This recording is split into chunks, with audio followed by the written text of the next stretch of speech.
The weekend.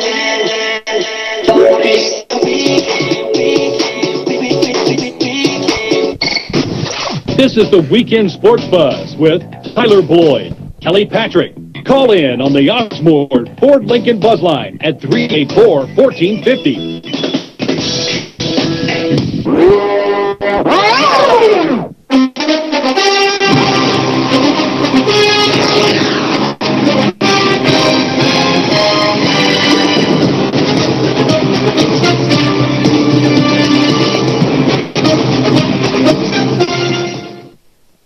Welcome to the Weekend Sports Buzz. I'm Kelly Patrick. I'm here with my co-host Tyler Boyd, Brad Steen. We're broadcasting live from the Horseshoe Casino in Indiana, where we are going to participate in the Kentucky Fantasy Football Championship, State Championship Fantasy Draft this afternoon. Event? It's the main event draft. I'm pretty excited for it.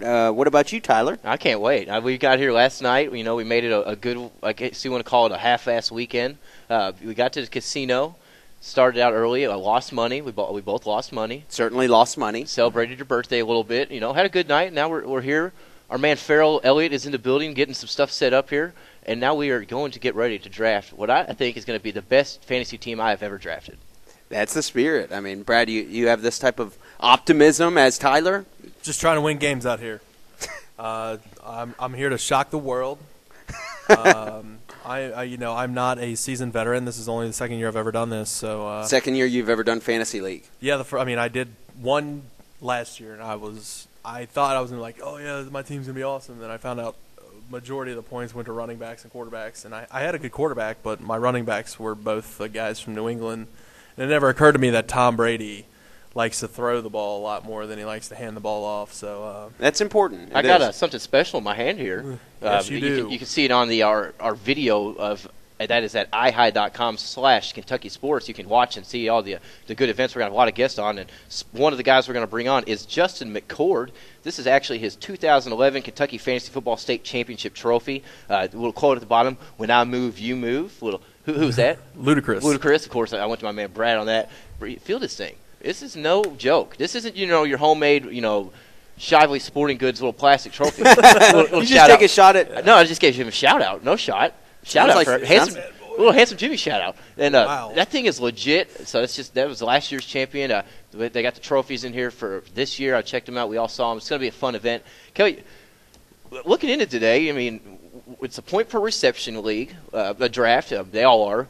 Who are you looking at maybe in your first round? Well, if you get that number 1 pick, number 2 pick, who are you going to look into?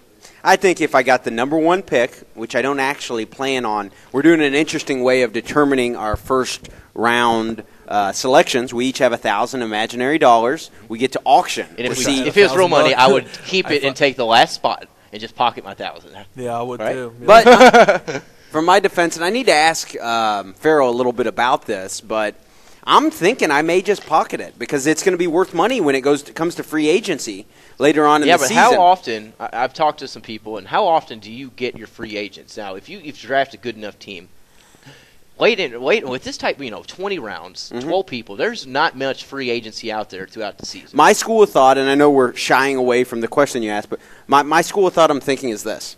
If I don't do it and I take the 12th pick, I'm going to get a solid couple running backs with the 12th and 13th pick, okay, because it's snake, all right? Then later on in the season, if somebody like, say, Ray Rice or, say, Adrian Peterson gets a season-ending injury, then those dollars will be pretty valuable to get their backup. So are you telling me you're looking at maybe an Adrian Peterson or Ray Rice for your first pick? No, I'm saying if I had the first overall pick. 12 or 13 overall, good luck trying to get him. Yeah, good luck. I'm just saying. Get to your answer. Who Ray Rice is my number 1 overall pick. That's who you're looking at. I think me and Brad over here are kind of on the same page. Who are you looking at?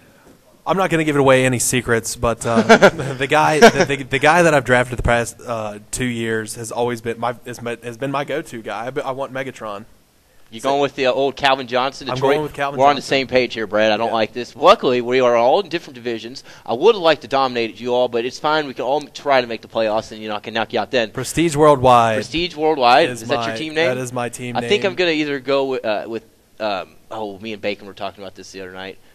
Harry something. I don't know. I'll figure it out. It was one of the red flag words for the Kentucky and Louisville Twitter pages. Harry Buffalo. Harry Buffalo. I think I might go with the Harry Buffalo. I sent that to you. Yep. But another guy that I like is LaShawn McCoy. Maybe if I have the opportunity to do my strategy the way I discussed it, where I said I would go 12th and then 13th, I'd like to maybe throw a little Matt Forte, maybe Steven Jackson type combo in there, something like that. I mean, I want running backs who are going to get a lot of touches and are going to catch the ball out of the backfield a lot. That's what I'd like. Yeah, obviously you get 6 points for touchdowns, for rushing touchdowns, reception touchdowns. If you can get a running back does carry the load kind of on both ends of the field, that'd be a good pick for you. It's going to be a fun draft. I know we got some of the top fantasy players in the world. Actually, we have the number one player, Kelly. I think you have it right here in front of you.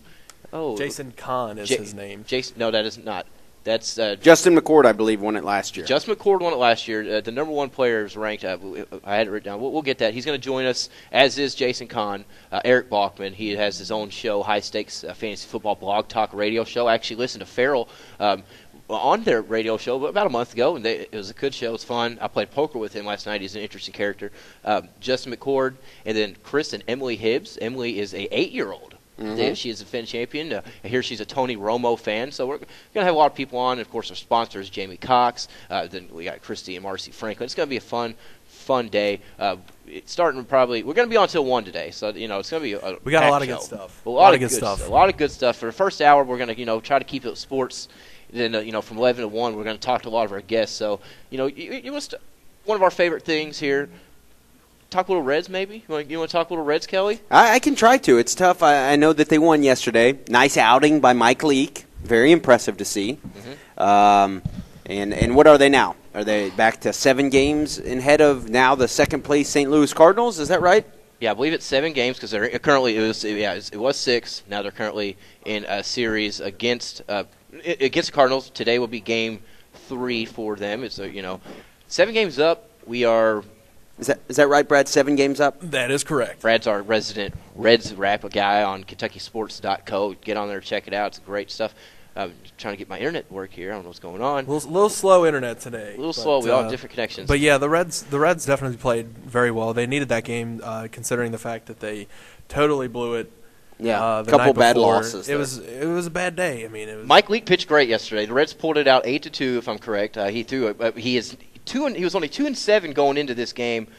Going into the Cardinals in his career against the Cardinals. Yeah. That's a good victory for him. It was Barry Larkin weekend. It's still going on, I'm assuming. They retired his number yesterday. They retired it yesterday. Number 11. Yeah. It was a big event. They had a block party. They closed down an area over by the banks between Great American Ballpark and the newly developed, I guess, I can't relate to anything around here, but it's like if you've ever been to Northern Kentucky, it's kind of like a Newport on the Levee type thing. Okay. It's called the Banks. It's kind of be like maybe a around what's the seafood restaurant, Kelly, right on the river down here? It's something like that. It's got Joe's Crab Shack. It's something like that, but it's got bars, it's got restaurants. This is a shameless plug, but it's for all of our northern Kentucky and Ohio listeners. For everybody that's listening up there. At this point in the season, we're coming down. There's about 30-something games left, right?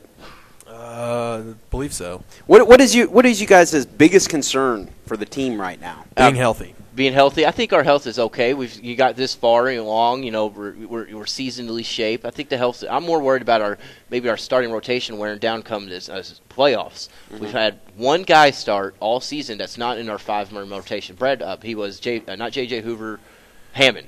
No, Redmond. Todd Redmond from the Bats. He's pitched well all season. I'm not hating on the Bats. He came over in the trade from the Braves. From the Braves, was involved in the Yanish deal, along with not with Hoover, but So the Reds have done 2 trades with. That's right, 2 trades with the Braves this year. Well, you have to remember J.J. Hoover actually came over in the Juan Francisco. That's trade what because the Braves needed. That was before the season. That was before the season. That was the day before opening day, I think. Mm-hmm. You might have to check me on I like that trade, too. I like J.J. Hoover. Man, he is a good young pitcher. You look at his ERA, both for the Bats, and I think he has a 2.70 ERA for the Reds this season. So J.J. Hoover appears to be a nice addition to the bullpen. Yeah, but that's what scares me is our starting rotation being, are they going to wear down come playoffs time? You got Johnny Cueto going maybe over his career highs. Homer Bailey is definitely going to go over his career high if he already hasn't already. Bronson, I'm not really worried about Bronson. He's rubber arm. He's fine. But Latos is up there as well. All four of those 5 guys you have said, they said they're on pace to set career high in innings pitched, which has me worried. And now you look at teams like the Dodgers, who just had that huge trade with Adrian Gonzalez and Josh Beckett and Nick Punto, and there was another player. Carl Crawford. I knew I couldn't think of it because he's now. If you didn't see last night, Brad, you might have been bed early. You had to drive from Cincinnati. Kelly, if you didn't notice, Adrian Gonzalez hit a home run in his first at bat for the Dodgers last night. Did he? 3-run home run. Got to say the Dodgers were already in a good position. That's got to really just strengthen them. I don't like the idea of playing against a team in the playoffs and having to match up against a guy like Josh Beckett one night. And then who's their ace? Their young guy.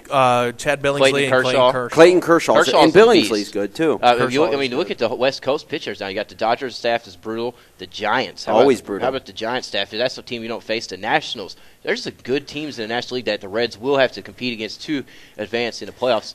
Dusty needs – here's a good question for you, too. Dusty Baker. Will he be retained? Will he be re-signed without winning maybe a series in the playoffs? Does he need to get through that second round? I wrote about that a little while ago, and I said wait. We as Cincinnati Reds fans should assume that we're going to make the playoffs. Wait until he wins maybe the first round. Wait till he wins the NLDS, the division series, whoever we play. If he wins that, sign him up. Sign him up. If he loses that, you say we. So what you're telling me? If he loses that, it's kind of a failure because we've had the best record, the best pitching staff, and now it's gone. But you have to remember it's whoever's hot at that time. Kelly, who do you not want to face as leading up to the World Series? As a pitching staff, not just a team overall. Honestly, I'm not worried about our offense. I know we've talked a lot through leading up over the last months of offense, but it's came around obviously since the All-Star break. That's no issue, in my opinion. The pitching staffs obviously continue to be one of the tops. Number 3, if I'm correct, baseball, National League, Brad. Who do you not want to see? What individual? What rotation? The Nationals, obviously. I don't want to see the Dodgers. Yeah, we may not see them until the NLCS. But my question is how long can the Nationals keep going if they decide to shut down Strasburg? But if they shut down Strasburg for the rest of the season and then he's all ready for the playoffs, I don't even want to talk about that. Yeah, but they're saying I talked with, and I was on the Renshaw filling in with Bacon over the week, and we talked to. I can't lost his name. Ion Baseball guy, and he said that they are going to shut him down. Like he is pretty positive. I'll believe it when I see it. That's what I say. I'm with you. It's crazy, Brad. If you're the GM, yes, I know it's about the arm. I know it's about his health and about his future. He's a millions of dollar arm, obviously. That's hard. So hard to do. It's hard to do. I guess this year the Nationals weren't expecting them to be this good, but with the resurgence of Todd Frazier. Bryce Harper, he kind of gives them some energy, and they just keep going on and on and on. But my question is like I said, how will this team respond when Strasburg is shut down? It's not a matter of will they, it's when they, because they've said that they're going to. They've already extended his innings from 160 to 180, but he's closing in on that mark. I think what they've been doing is they've been limiting him to 5 to 6 innings, so that way they can stretch him out as long as possible. But you mean to tell me they're going to make the playoffs? And they'll do it without Strasburg. And I don't believe that. I feel 100% confident that would be unprecedented. It's dumb. No, not only dumb, unprecedented, and there's literally no chance that'll happen. But you have to think about this. Okay, yeah, you made the playoffs, but what about next year and years to come and the year after that? That's true. You've got 5 years down the road. What happens if his arm deteriorates and he has to do it again, and then he misses another year because of surgery? What do you do then? Okay, that's a good point. Let's put it this way. Next year, the Nationals are doing really good, and then they barely miss the playoffs, okay? Then the year after that, they're doing really good. Then they kind of fade. Strasburg's doing good, and they're always going, man, remember back when we shut down remember back when we could have won the World Series, and we were like, no, we're more worried about the future. As a fan, I would be irate. I would be on message boards just going nuts. Would you? That would show. That would show somebody. That would show him. That would get him. I know on. we're up against the break here, guys. If you all want to give us a call, please do so. I know we're live here at the Horseshoe Casino, the KFFSC Fantasy Draft Kentucky Fantasy Football State Championship. We're all three in it. We're all three going to have a fun day with everybody else. 200+ teams out here today at the Horseshoe Casino. Championship. It's going to be a fun show. So 384-1450, give us a shout. And, of course, check us out on KentuckySports.co. Live footage of here. Check out the great background. AGAS KFC, one of the sponsors for the KFFSC. I cannot wait for that. iHide.com/KentuckySports. We'll be right back. This is the Weekend Sports Buzz.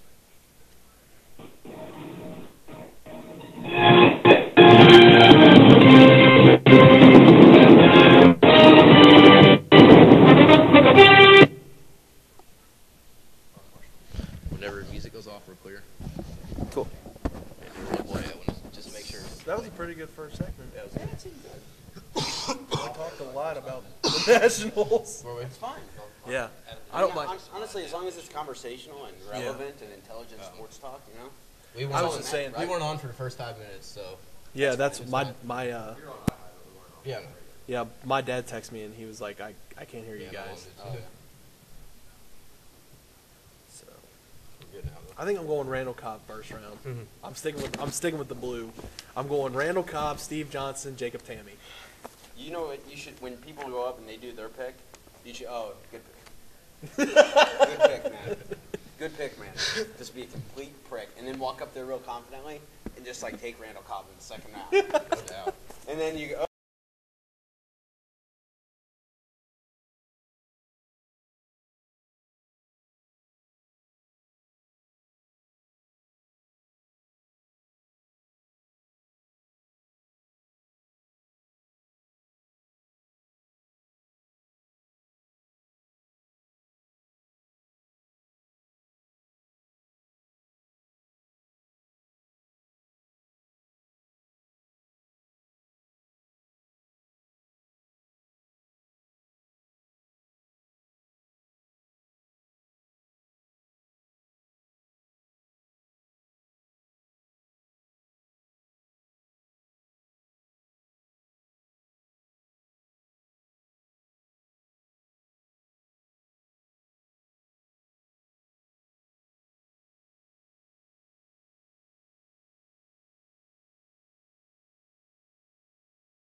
Welcome back to the Weekend Sports Buzz. Tell us your thoughts on the Oxmoor Ford Lincoln Buzz line at 384-1450.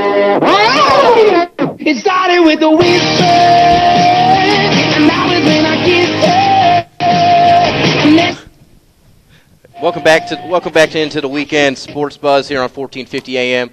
Check us out on KentuckySports.co, ihigh.com/KentuckySports for live footage of the draft. Matt's got his camera set up. You can see the lobby here at the Horseshoe Casino. It's a good footage. You can check out our event. I'm excited.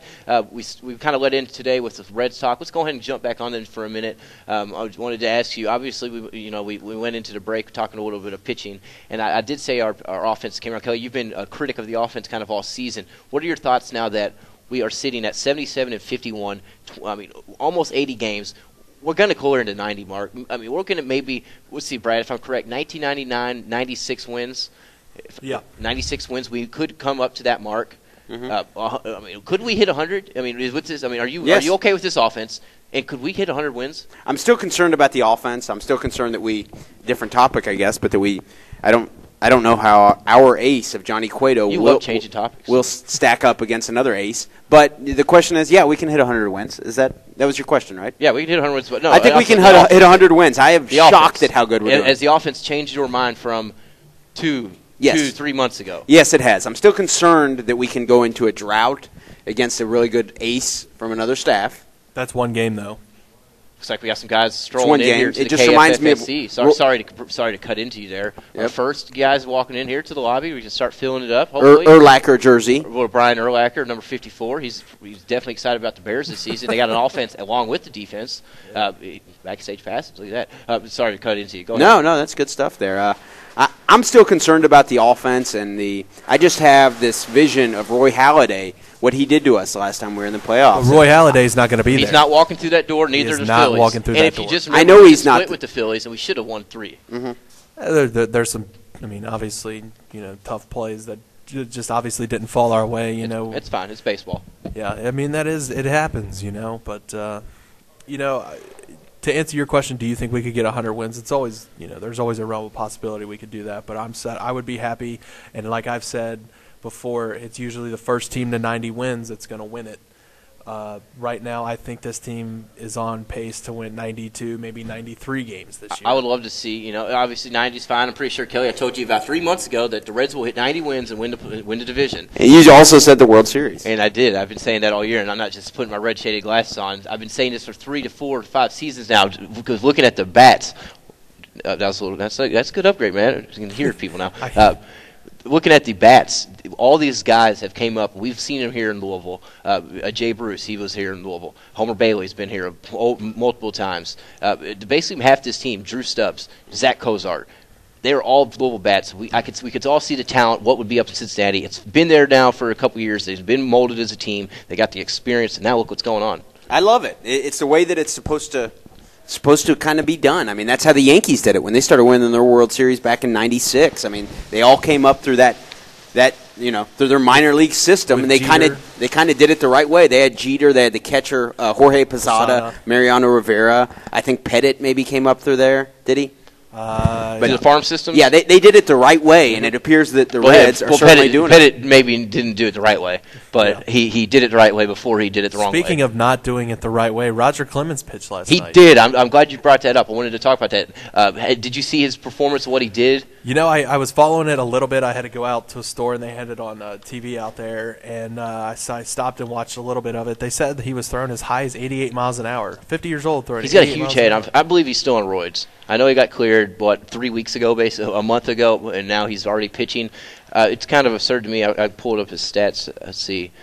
I've had success at that before at that level and other things. Well, I hope you had success at Roger Clemens in the minor leagues. What are your thoughts of this? Is this obviously delaying the inevitable of him trying to get into Hall of Fame?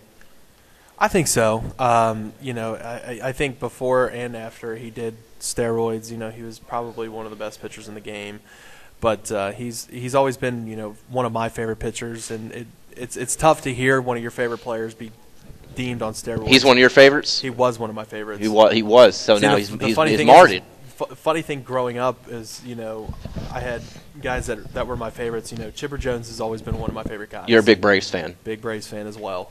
Don't be fooled, Reds fans. Sorry. But, no, it's fine. He's right. You're great. He loves the Reds. Yeah, but and then you had Sammy Sosa, one of my favorite childhood heroes. I remember coming home from school and the Cubs game would be on and was hoping for Sammy to go slammy Sammy. That year of him and Mark McGwire, in your opinion, in my opinion, I don't know about you two, was that one of the most exciting baseball seasons you've ever watched? It was. Regardless of the steroids issues, even though neither of them, Mark came out. Yeah. But even though Barry Bonds is still fighting it and he's never going to admit it. Yeah, say what you want. I mean, I'm not, for performance-enhancing drugs, but it made – I hate to say it, but it made baseball exciting. People were like, "Oh my God!" Except guys. for I didn't like it because the Reds were awful. Yeah, it takes away the because they didn't have anybody on. Griffey obviously didn't use roids. He was hurt how many times? He got big. He didn't get a big head. I won't even say that he didn't use roids. We don't know. I will. Okay. He's my favorite player of all time. Don't you ever say that. Who's your favorite player of all time? Is it Chipper, Brad? Chipper. Kelly, who's yours? Barry Larkin. I thought you were going to say You're only saying that because it's his weekend. No, it's Barry Larkin. I grew up with a poster of Barry Larkin in my room. Did you watch the ceremony for Barry Larkin after the game Friday night against the Cardinals? In the loss, they did the Barry Larkin ceremony after the game. Well, Brett Boone was in attendance. He was one of the honorees. How about that? He is got to be juiced up. He's huge. When he left the Reds, he was huge in Seattle. He's huge. I'm talking his head, his neck was nothing but veins. He had a nice little Cali swag haircut, little blonde highlights in it. Brett Boone was looking good. We'll just put it that way. That's good. It was classic. I wish you all saw that. Give us a call. He's always been a pretty good-looking guy. I mean, is that what you're a handsome guy? Handsome guy. Handsome Jimmy-ish. Good deal. Give us a shout. 384-1450, the Oxmoor Ford Lincoln Buzzline. We'd love to chat to you all. We're live out here at the KFFSC Draft, Horseshoe Casino, New Albany, just outside New Albany. Do you all know the exact? I have to be honest with you. I have absolutely no idea. I followed Matt this morning. You have no idea where you're at. I got to his house at 7 a.m. on the dot, and then I followed. We're not a regular attendees here, me and Kelly. It's not too far from us. We're not the biggest gamblers because technically we lose all the time, and it's not fun. And I just get really mad, and it makes me angry. Anyways, but it's nice. I got to come, and the wife and I stayed the night in the nice hotel here last night. Oh, yeah, in the hotel, and got to have a good time. It was very nice. I know you aren't the biggest golfers, but the Barclays, one of the bigger tournaments, is going on right now. We have one guy who you may not think is leading. He's an awful putter, but he's coming around this season. Sergio Garcia. The old Sergio, -10. You got Nick Watney, Kevin Stadler, Brant Snedeker, Bob Estes. What did you say? Who's that? It's from a movie. Night at the Roxbury. Okay. And Tiger's sitting down at -4. He's 6 back. Tiger, he's still having a great season. He hasn't got major Barclays if they consider it maybe a fifth, sixth major type of tournament. So check that out. It is Sunday, the final day. There's your golf tidbit. How's Tiger doing? I just said he's -4, Brad. I was looking at my cheat sheet. What he was doing was he was impersonating the Emilio call from A Night at the Roxbury. So that's fair. If you're doing if you're doing that, you get a pass. Now we got some time left here. While we are on the Reds a little bit, I did forget to ask you about Todd Frazier. If he is not Rookie of the Year, you're going to boycott baseball for at least 2 seasons. It would be absolutely ridiculous if he's not Rookie of the Year. I mean, it's not even a question. He's almost batting if he's not 300 as a rookie. He didn't make the team out of spring training. He hasn't been here all season. He's leading rookies in home runs, if I'm correct. For the NL, I'm talking about because Trout for the Angels is a Trout beast. is a freak. He's a freak. But he's leading it, and he has hardly any errors. Todd Frazier's just an all-man clutch baseball player. And he almost plays everywhere in the infield. I mean, he'll play third. He stepped up huge when Joey Votto went down. And if I'm not mistaken, he can play a little bit of the outfield. He can. He did play a little left field. He's not the best. Kelly, I don't think Joey Votto issue. I'm here. He supposedly is back to maybe day-to-day workouts. So, he's slowly coming back. Should they just keep waiting? I don't know. Should they wait a little bit longer? Why not? I guess. I mean, what matters is not – if I'm Dusty Baker, what matters is not, exactly how I end the season. As long as I make the playoffs, what matters is getting out of the first round. Like you said earlier, if he wants to keep his job, he needs to get out of the first round. So if I'm Dusty, I'm not hurrying Joey Votto back. You're answering my earlier questions to Brad basically there. If Dusty doesn't get out of the first round, you say they let him go. I say that's probably what Jocketty's doing. Who are they going to go get? I say that's who why Jocketty. Get? That's a good question. I don't know. That is the question. That's kind of like Mike. Who? The guy that I've not Pete Rose. He's not walking through the door till Bud Seli's gone. Well, can I nominate someone? Pete Rose already managed the team and he didn't do so well. I don't want to see another Navarro or whatever. Leonard Navarro. No, he's a catcher. I was just Corky Miller. You want Corky? Yeah, I mean, Corky Miller would be a good manager. the Matt. St. Louis Cardinals took Mike Matheny with no managerial experience, and they put him at the He's head a of the smart team. guy, though. You're saying What about Corky's Barry not? Larkin? Okay. Hall of Fame candidate, very respected. Not one person on that Reds roster or future roster would ever have a controversy. He'd be a player's coach, kind of like Dusty. Why not? Yeah.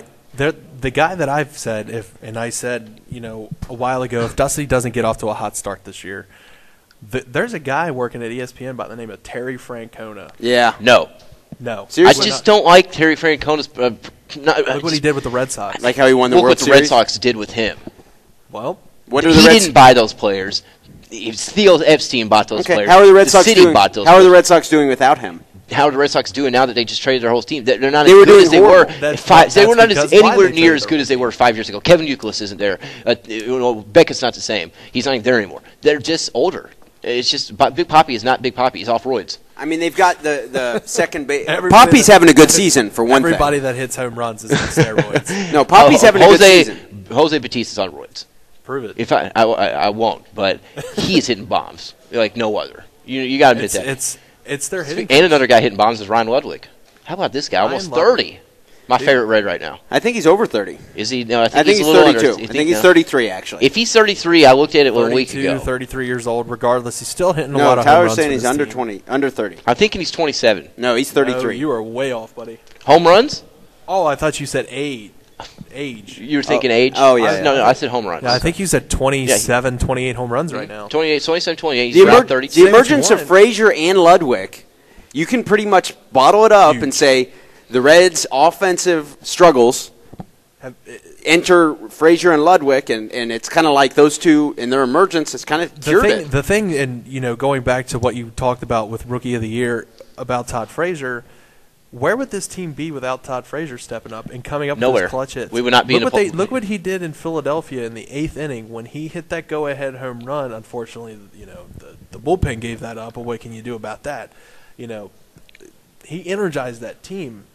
And Every time I see him on the field, he's always he's talking. always always well, I talking. think that's New Jersey type thing. Yeah, They just he's a Little League World Series champion. If I'm correct, he hit a home run in one of the games for to help his Tom's River, New Jersey team. I love it. He played 4 years I think he played 4 years for Rutgers, and he was Big East Player of the Year in 07. Mm-hmm. So, I mean, he's a winner. You look at him, you see his unorthodox little batting approach, right? Yeah. I love it. He's like a seasoned old veteran who's actually only 27?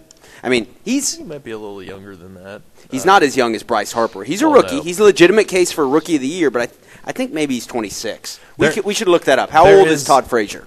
Call us, 502-384-1450. We're actually going to go straight to the Oxmoor Ford Lincoln Buzzline. We have a caller right now. Our man Truth is on the line. How are you doing this morning? Matt Jones. Hey, what's happening, man? Nothing much. We're here at the Horseshoe Casino for our KFFSC Fantasy Draft. It's going to be a fun day.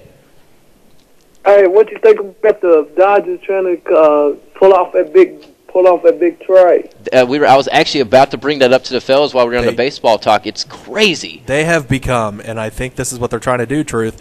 They're trying to become the Yankees of the West. Just buy everybody. I mean, this team, the Dodgers is. I think it too. I believe that too. I believe that they're going to win the wild card now. I wouldn't be surprised, and they got a heck of a pitching staff. Now that they've just loaded up, I think they're going to go for the division. I mean, the Giants haven't really done anything in terms to help them, but I really do think that they're going, for the division, and with the recent acquisitions they got, that they're really on their way to do it. The question is how long can their bullpen hold up, or starting pitching? That's key. The Reds has surprised me this year. Y'all told me about the Reds. I'm very surprised with the Reds. Oh yeah, Truth. I told you the Reds are a good young team. I mean, I know you're a you're a Yankees fan. I'm correct, and obviously we've been struggling. We've been hurt. We can't keep nobody healthy. Yeah, I know your number one, CC Sabathia, is little arm issues. Obviously, the Yankees' offense is powerful. They're going to be fine. They'll be in the playoffs. Maybe never know, Truth. Maybe your team and our team will face up against each other in the World Series. That'd be good if I could talk trash to you. Y'all have a good weekend, okay? You too, Truth. Take Thanks it for the easy, call. Truth. Good to hear from our man Truth there. He's giving us seems to be an every Sunday caller now. I'm glad that he's back. Yeah, I was going to ask you before we're going to come up to this break here in just a second. we will end our baseball talk. It's been fun, Tony. If you can, feel free to call in 384-1450. We will talk more baseball. We're going live till 1 here to Horseshoe Casino. But on this Dodgers, where did this money come from, Kelly? They just went bankrupt. I know they just, new ownership. Magic Johnson's part of it. And there's a lot of other guys. But just like that, 6 months later? I'll tell you where it came from. They're in Los Angeles. That is a huge market. It's a big attraction. That is a big deal. I mean, when you're in the biggest market out there, you can generate revenue like that. You win some games, you start selling out. I mean, you generate revenue at the drop of a hat when you're in New York or even Chicago. I mean, the Cubs are no good, but they still are able to go out and sign guys because they generate a bunch of revenue. The thing is what are they going to do next year? This team, the guys they just acquired, I think combined are owed about $280 million. I think. Is that right? It's something astronomical, but are they going to have that money considering they're going through a divorce? They're going through, not a divorce. The previous owners were going through a divorce. This team was bankrupt, and then they finally were bought by Magic Johnson. Now, when I go bankrupt, I don't come up the next year with $200 million. Yeah, I'm bankrupt and I'm broke. Yeah. I'm pretty sure Frank McCourt and them and their bankruptcy and all that is irrelevant now going forward. Mine is too. We left it a boat, and if you can see ihigh.com/Kentucky Sports, if you know what these are worth here, a couple reds and a couple whites, you know how much money I have. It's going to be a fun day. I'm going to put all these on black. I've already made a decision here in one of the breaks and see how it goes. If you want to give us a shout, 384-1450. We are going to go ahead and jump to this break. We'll come back. We'll try to talk a little UK U of L. That game is 1 week from today, fellas. Yeah. Can't wait. Go Cats. We got 3 versus 1 here today. I love it. How's it feel, how's it feel, Kelly? 3 versus 1 today. Kind of like Earl coming in 2 weeks. 2 versus 1 today, buddy. Yeah, I'm okay with that. You guys, I'm confident in Louisville's ability to win this game. You guys can outnumber talk me about all you it want. when we come back. We'll be right back from the break. Hey, honey, you could be my drug, you could be my new prescription.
In on the Oxmoor Ford Lincoln Buzz Line at 384-1450.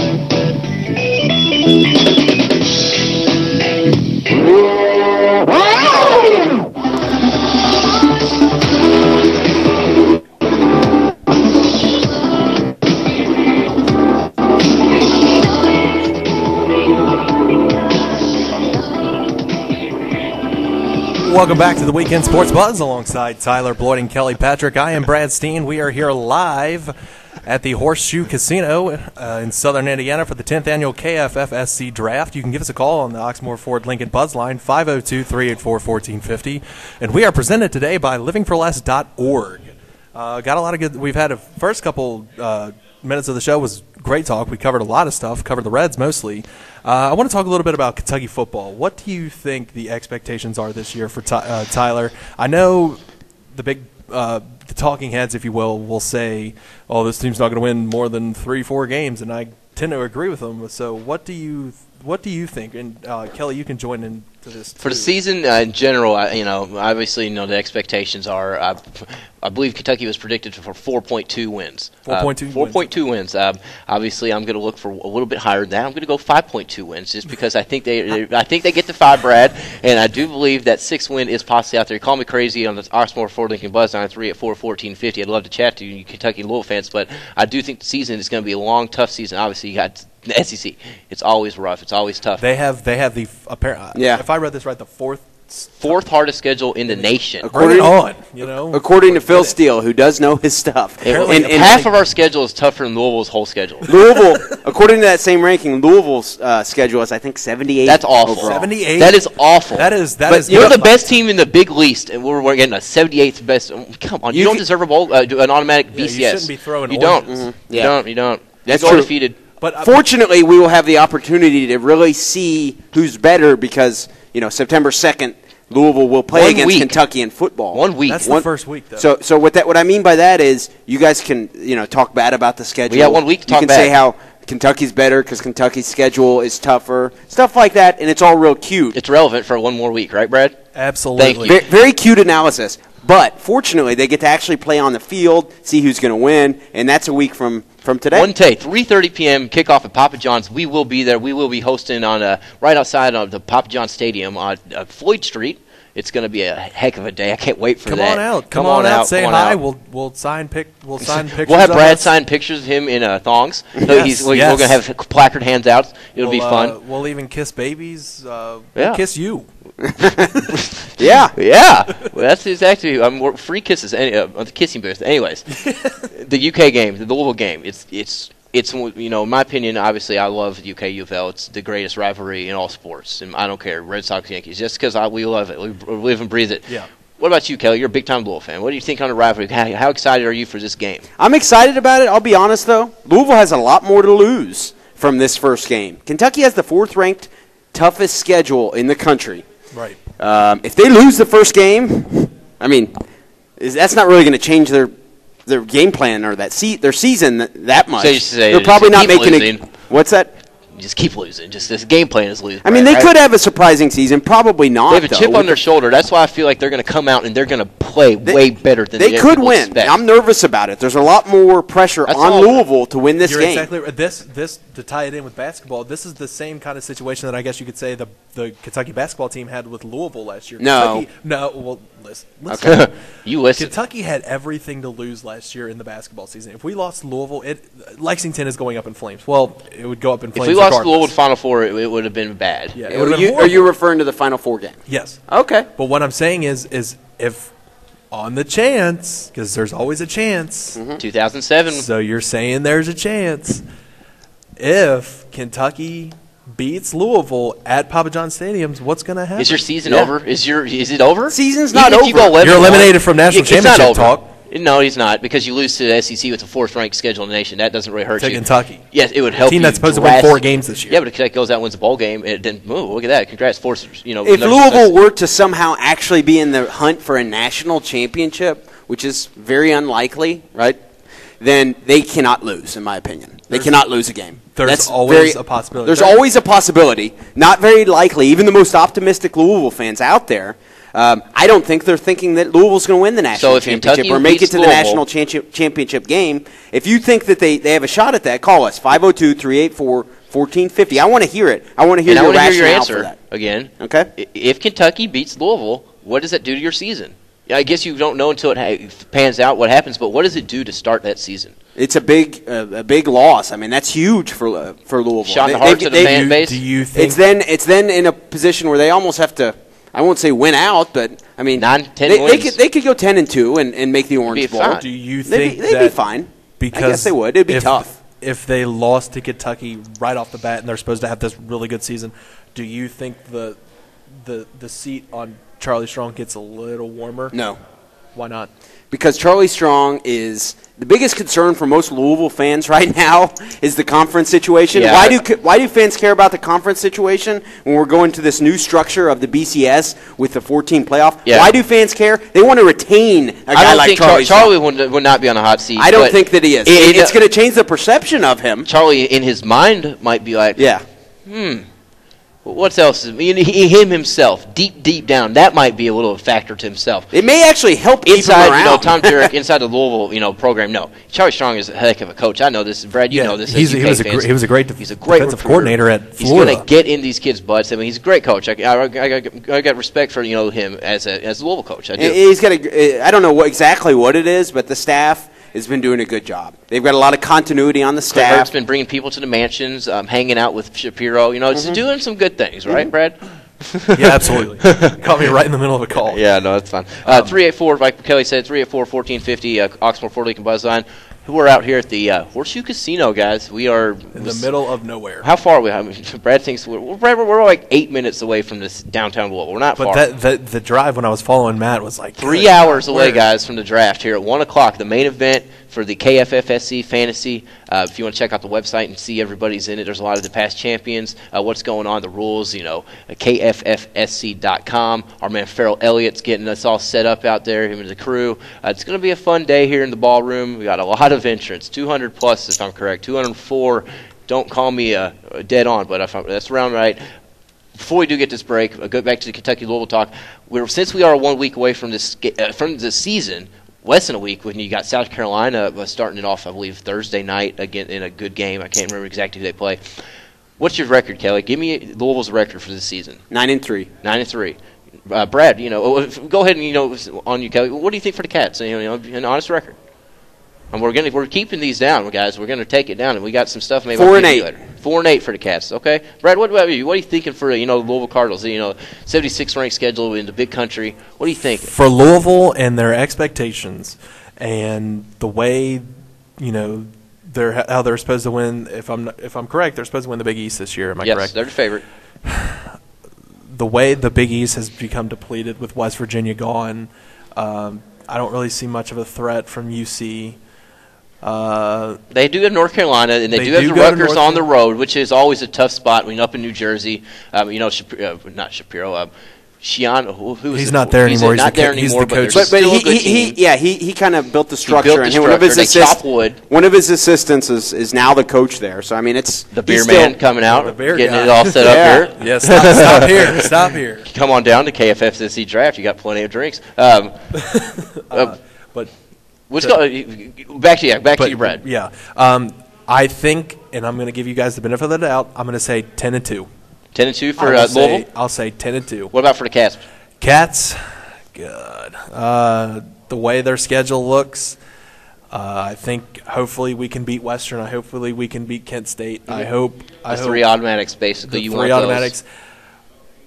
Are we going to beat Tennessee this year? They're right outside. Are we going to? Are you going to beat Tennessee? Are you going to beat Vanderbilt? Could you beat Mississippi State? They got some controversy going on inside their program right now. Could you come out and beat Louisville? It's out there. It wouldn't. Like I've said, it's always it's never out of the possibility it could happen. But my prediction, I will say they will go 3-9. 3-9 for the Cats. All right, I'll make mine quick. I got Louisville. I said this a few weeks ago. 9-3 for the Cardinals. I think they're going to lose something stupid they absolutely should not lose. Then you go to I'm going with 5-7 for the Cats. Call me crazy. Go ahead. But I'm going 5-7 for the Cats. I know that's still not in a bowl game, but it's still, in my opinion, you win 5 games, maybe Louisville, you keep Joker. Let's go to the Oxmoor Ford Lincoln Buzzline. We got one of our on-time listeners in Little Cars. Tony's on the line. What's going on this Sunday morning? Hello, fellas. I got a question for the UK fan in there. I heard him say earlier they're going to win six games. Well, well, for the season, we actually just cleared up. Tyler, I just said the Cats are going for 5. Brad, you said 4. I said 3. You said 3. You're ridiculous. 3. What are your thoughts about that, Tony? 3, maybe 4. Go ahead, Tony. Well, my thought is, I heard him say maybe 6. But if they win 6 wins and Louisville beats them, when Louisville beats them, what does that say about the SEC? And he was talking about conference affiliation.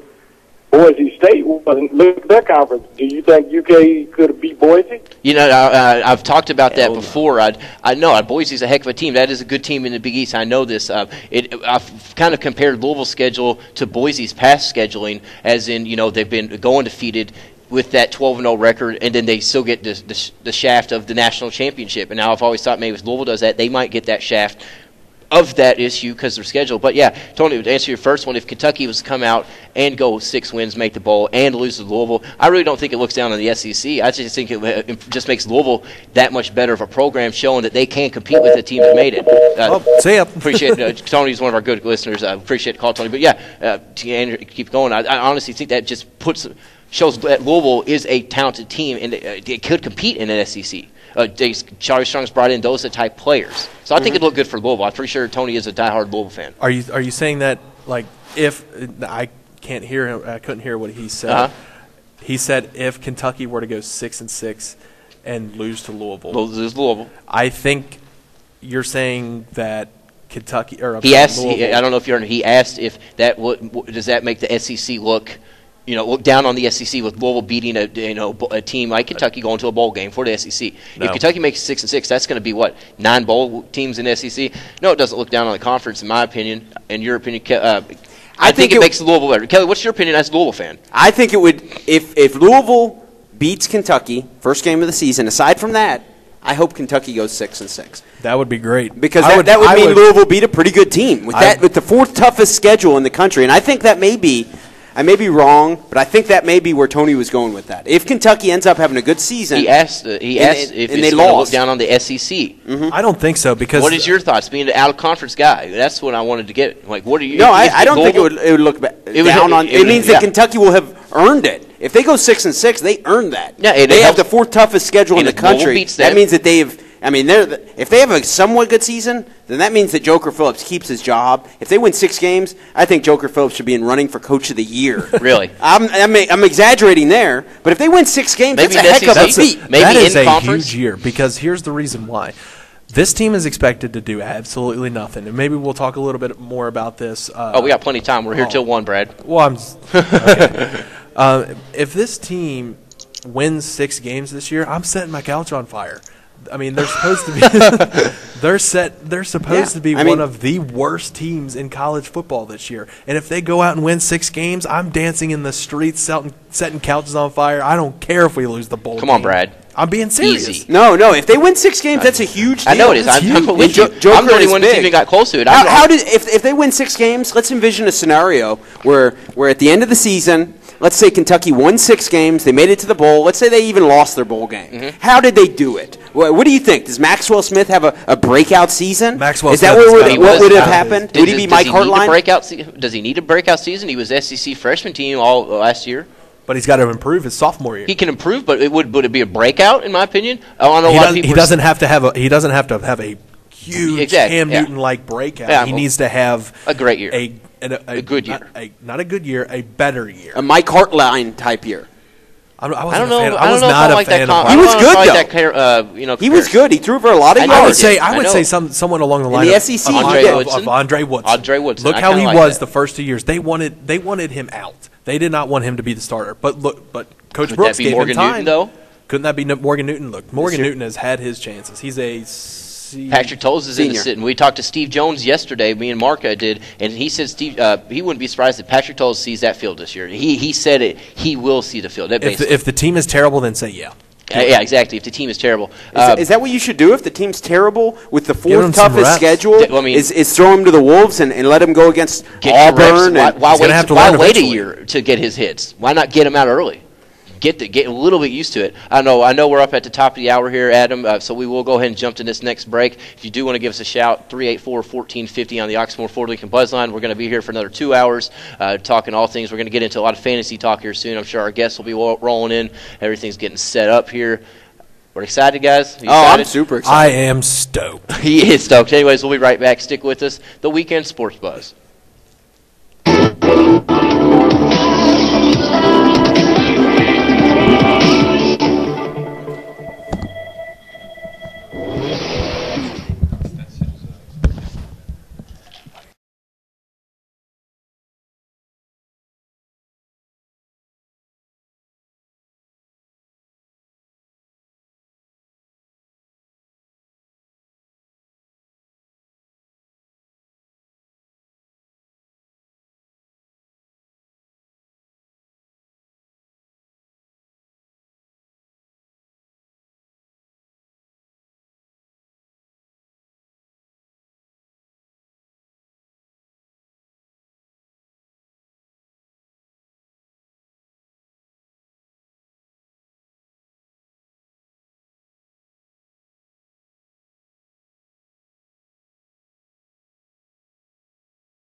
The Weekend Sports Buzz.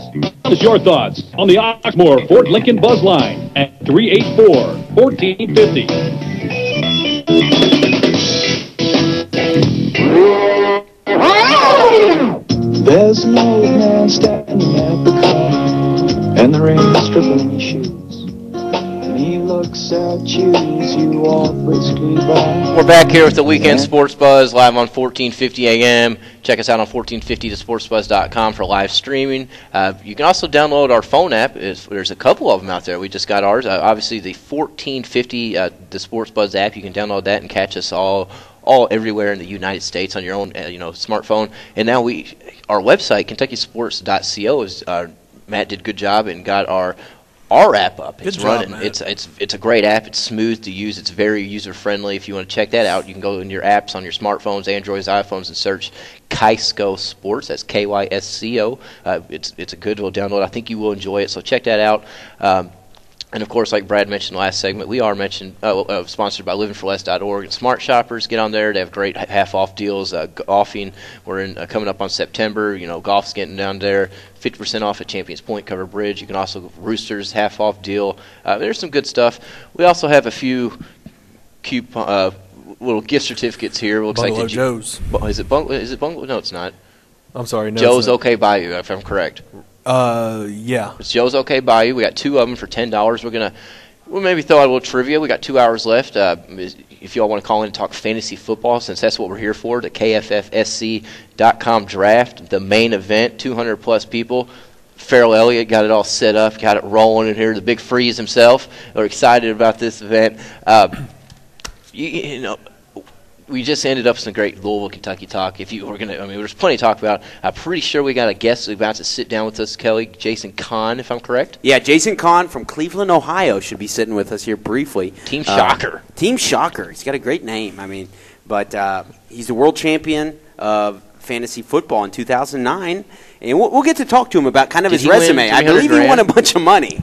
I'm not going to beat around the bush. I'm going to say, when he sits down, I'm going to say, hey, what's the most impressive thing you've ever done as far as fantasy football? It's probably sitting down with the Weekend Sports Buzz guys. Probably. That's got to be high up on his list. One of them.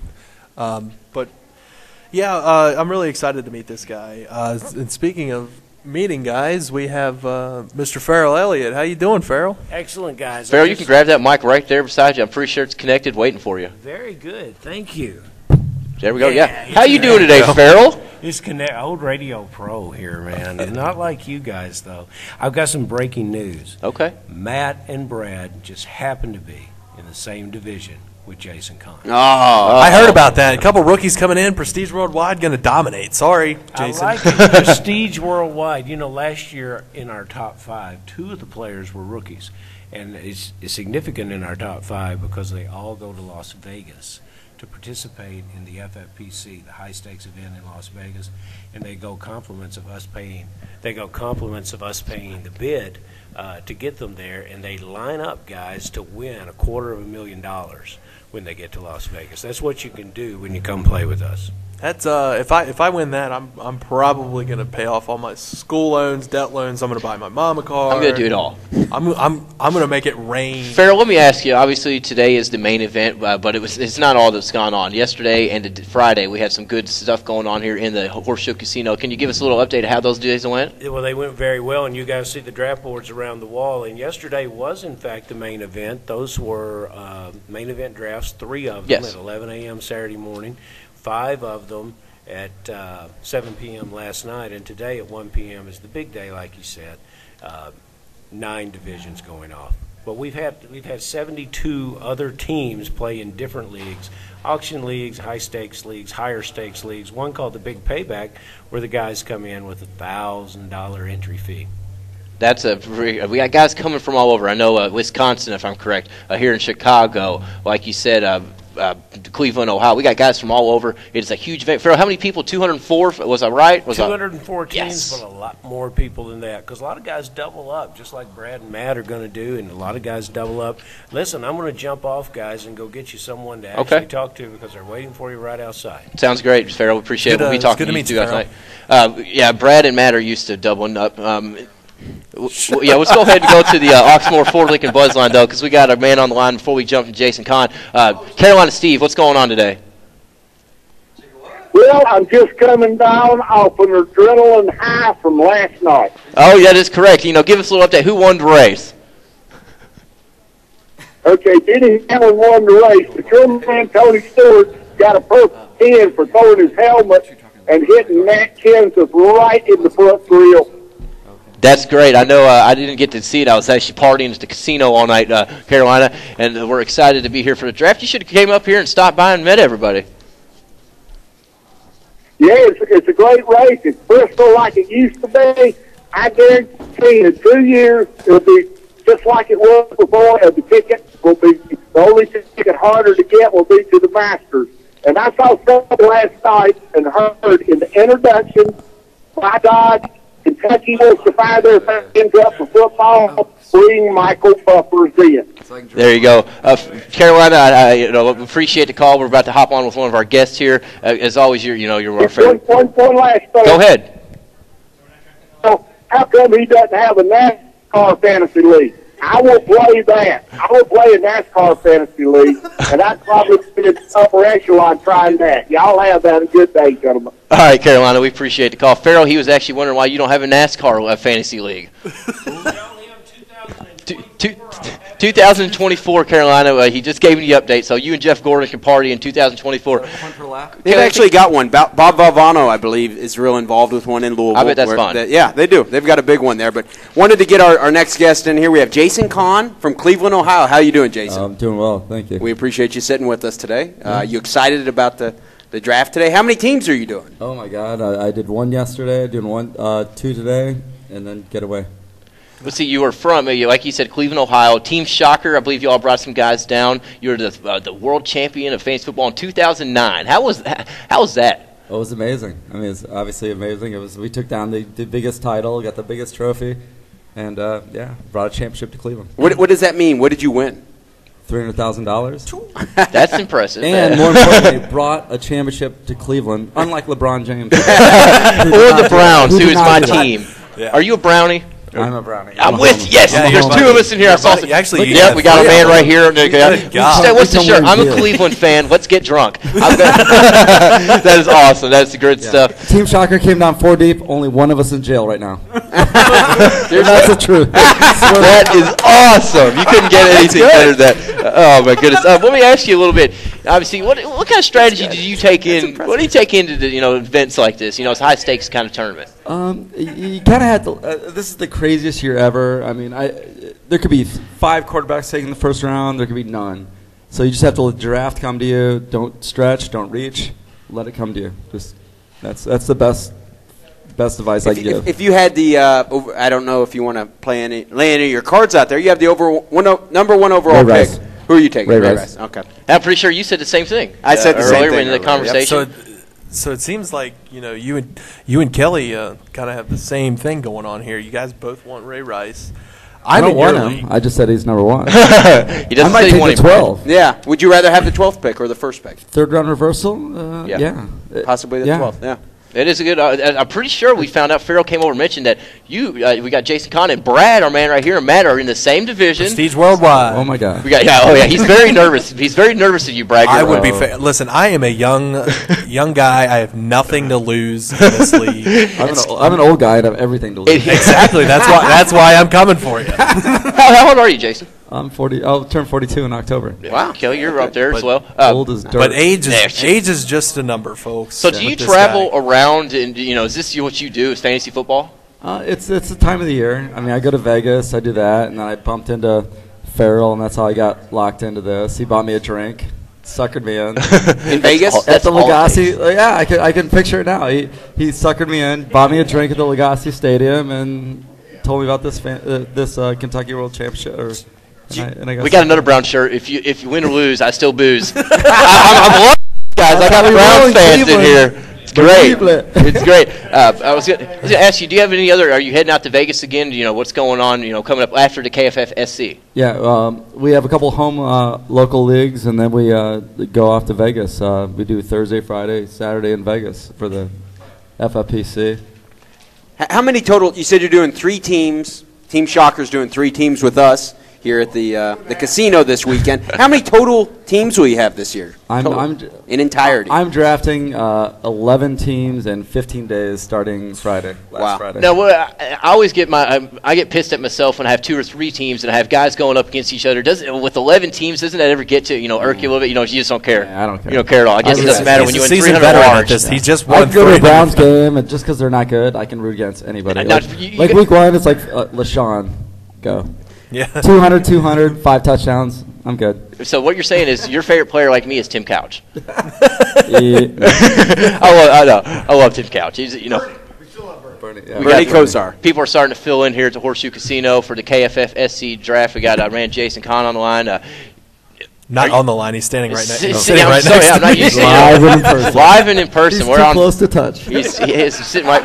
We like to put Brad by all the guys out here. We're going to bring in the U of L dance team later. That's the most ridiculous thing I've ever heard. Sorry, you and Matt like to be on top. He's a power bottom, by the way. He is.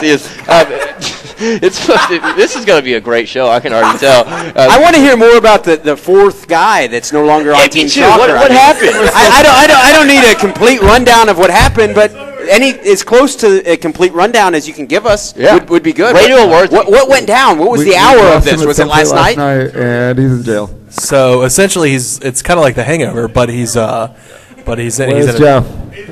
Where's Joe?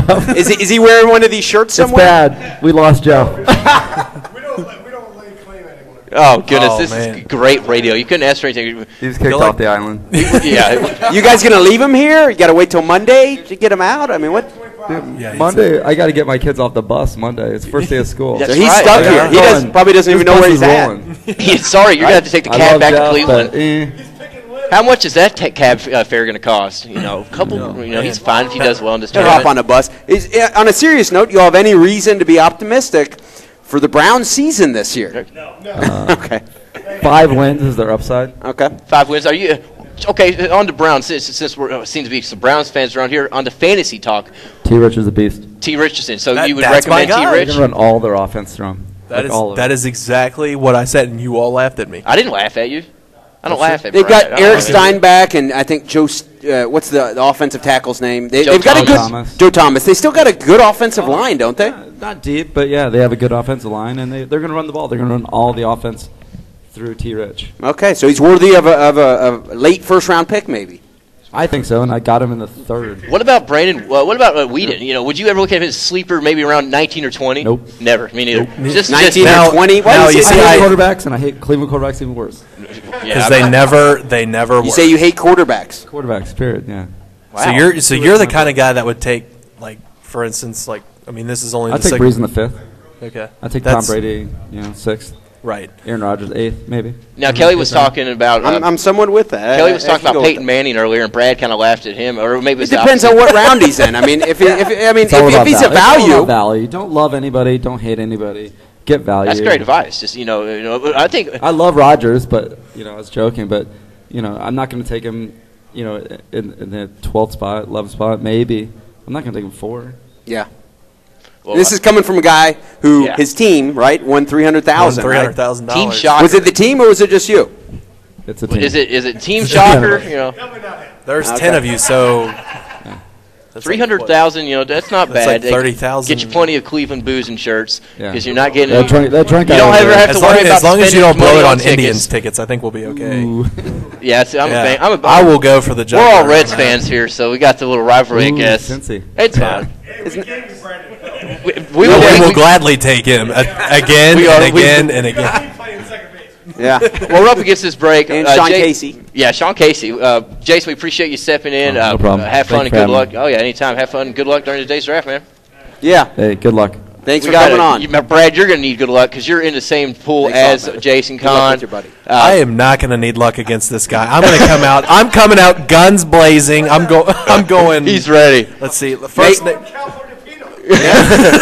Check us out on Twitter. Check Farrell in the draft. You can follow the live action KFFSC.com at KFFSC on Twitter. KFFSC.com. Matt is doing great video. If you want to watch what's going on here, check out all of our guests, our professional background, our professional setup we got. Thanks, going on. KFC. Thank you. Thanks, AJS-KFC. iHigh.com/KentuckySports for the live video. We'll come back, and I'm sure we'll have somebody else coming to join us. Maybe a lot of the same questions, maybe more jail stories. I don't know. That was a great way to start it off. Whoever's next in your trumpet, we will be right back with the Fantasy Football Weekend Sports Buzz. Certainly.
And Sundays 10 a.m. to noon.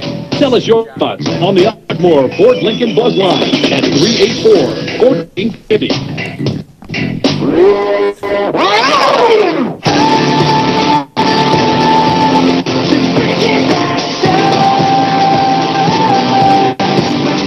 We're back in here, the Weekend Sports Buzz, live at the Horseshoe Casino in Southern Indiana for the KFFSC Fantasy Draft. It's going to be a fun main event today. 204 teams. You got a lot more people in that coming in. You got a lot of doubles up like Matt and Brad. They're always doubling up in bed together. Prestige worldwide, baby. Going to shock the world. It's going to be fun. So you can keep the updates throughout the day at KFFSC on Twitter. We're going to keep going, interviewing some of our the players going on around in here. Right now we got on John Duckworth from BFD Fantasy Football, kind of contributor with them. You're the Big Payback champion, Big Payback League champion, if I'm correct. Yes, got a little bit lucky and took that one down. It's a fun draft, a good format. It's my favorite event that we do here. What separates it from everything else? Why is it your favorite? Because of the prize money setup. It can be almost a winner-take-all league. It's the highest entry fee league they have. It's a $1,000 buy-in league. But you have the potential to win as much as $10,000 if you can sweep the best record, total points, and win the playoffs. Did you do that? No. I didn't have the best record or the most total points going into the playoffs, but I qualified for the playoffs and had a decent run through the playoffs. Team wasn't a team that just blew up during the playoffs, but it was very consistent. When did you realize, I can make a lot of money out of this? Or maybe I should say, how long have you been playing fantasy football? I've been playing fantasy football for 30 years. Wow. Literally, my first draft was in 1982. And the league was canceled because that was a strike year. Wow. That is. What happens? That you just get all your money back, I'm assuming? I was actually a co-manager on my father's team. He was the one that got me involved in it, and I don't know what happened there. I didn't get back involved in it again until late in the 80s. So I've been almost 25 years playing by myself, high stakes for the last 10 years, and in order to make money, you have to be good like Wayne Ellis over there. When you're like me, you're more of a contributor than anything else. Oh, is that so? Have you had any drafts yet? Did you have a team? Did you draft a team yesterday? Drafted 2 teams yesterday. How do you feel about your picks? Any takeaway from your early picks or any steals that you got late in the draft? I don't really think in a group like this you get steals. Okay. The information is out there for everybody to consume now. At BFD, we put it out one way. Other websites put it out in other ways. But you can get all the information. A lot of the success that you have today comes from team construction. How you assimilate the information and construct the teams. And I had 2 drafts yesterday, and one draft that I really liked the way the team came together, and one draft where I didn't.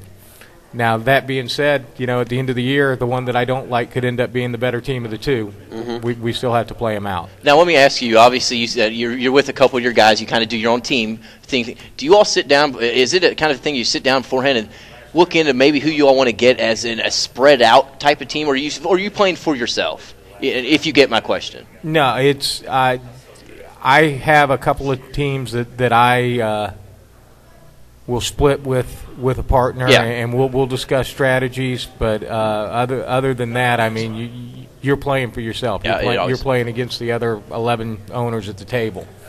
Yeah. I see you got a Super Bowl shirt on. Giants and the Patriots. One of those your team? Is that? No, I actually won tickets to the Super Bowl last year. And Fantasy League, I'm assuming. No, it was look at this Verizon did an online streaming trivia thing that they asked 4 questions a week for about an 8 or 9 week period, and the 4th question every week, the grand prize was a Super Bowl package. What type of questions did you ace to get that? Yeah, what type of knowledge did you have to bring to the table? It was one question.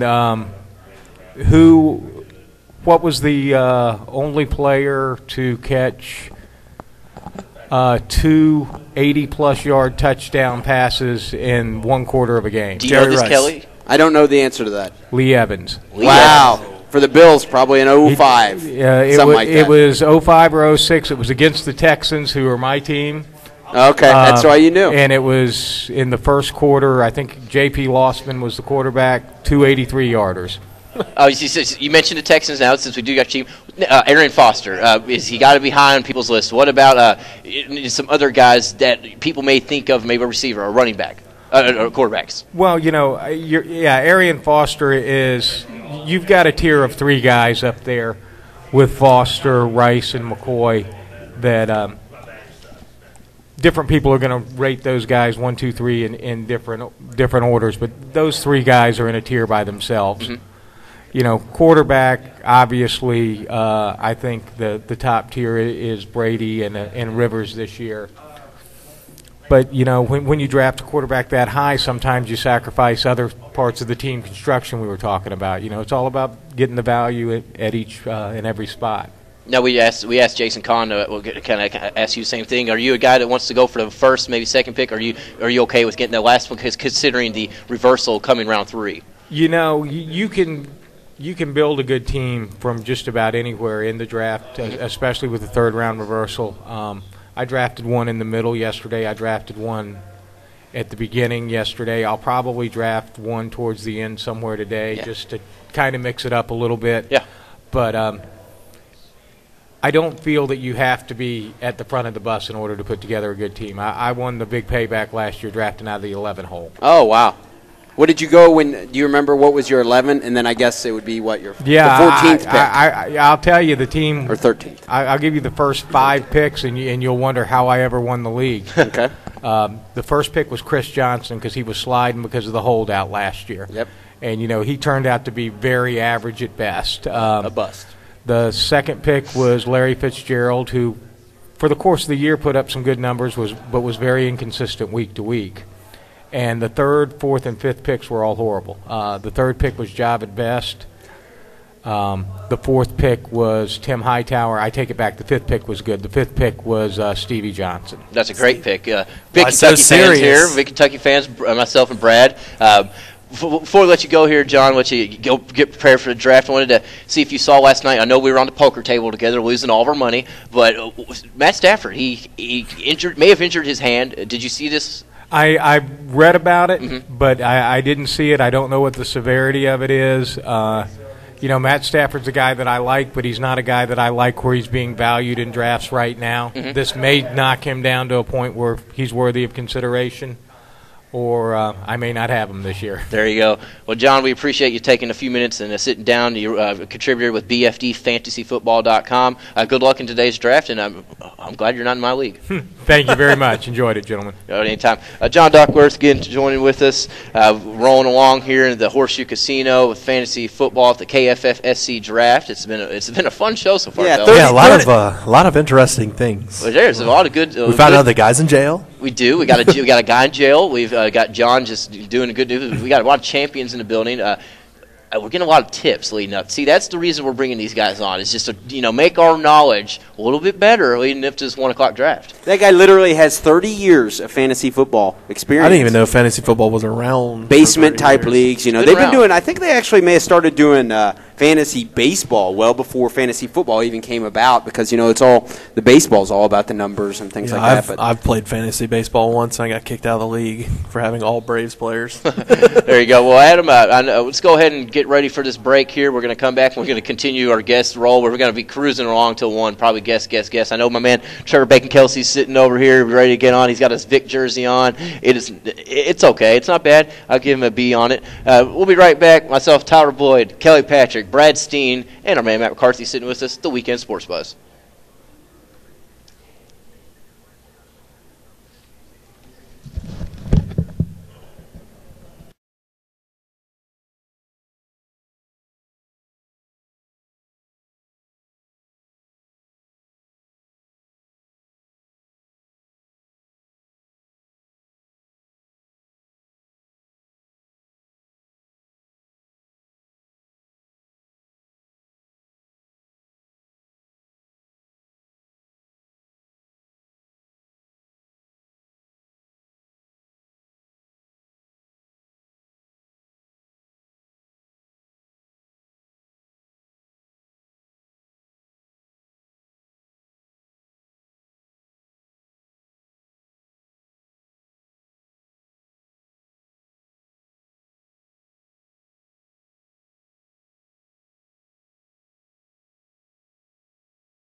Braves.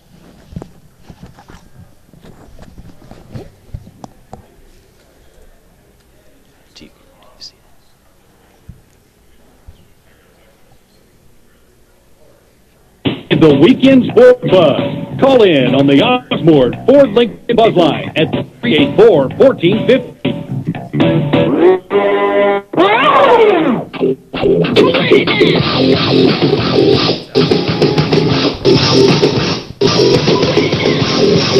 Welcome back to the Weekend Sports Buzz. We are broadcasting live from the Horseshoe Casino here in southern Indiana, where we have the KFFSC Fantasy Draft live today. We have with us Brad Taylor, who is the regular season winner of the Big Payback of 2011. How you doing today, Brad? I'm well. How are you guys? Thank you for having me. We're doing pretty good. It's going to be a fun day in here. I know that you've been out here all weekend. You are with FantasyIndex.com, if I'm correct? Yes. You're a contributor, or is that your site? No, it's not my site. It was when I was writing. They're based in Seattle, but they're a magazine, one of the best-selling magazines for preseason fantasy football, and I just write for them. Yeah, I see you're also the regular season winner of the auction draft for 2011 as well. So you got a variety. If you want to get on Twitter and hit the little blue button, give Brad a follow. It's at BradleyDC. Yes. I think he just gave a little tweet. It's going to be a fun draft. Now, are you a fantasy regular? Have you been doing this for 20, 30 years, professionally high stakes? Absolutely, yeah. My first draft, I still remembered in Atlanta. It was Warren Moon was my first pick. Wow. In 1990. With the Oilers? Warren Moon of the Oilers, and then Thurman Thomas, back-to-back. Thurman Thomas. My first two picks. I remember those just like they were yesterday. Half the time I have trouble remembering who I picked in last year's draft. I couldn't remember go back 20 years ago or so. It's ridiculous. So obviously you've been high stakes.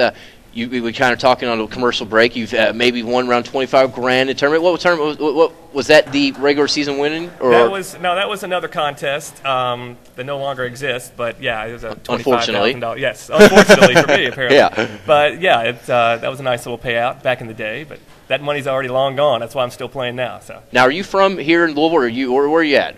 I'm staying in the Lexington area right now, but I have a house and live in Atlanta for the last 20 years. Okay. Kind of moved back. I grew up here, but now I'm back up here taking care of my parents for a little while. So while I'm here, try to win some money off you guys at fantasy football while we're here. What division are you in?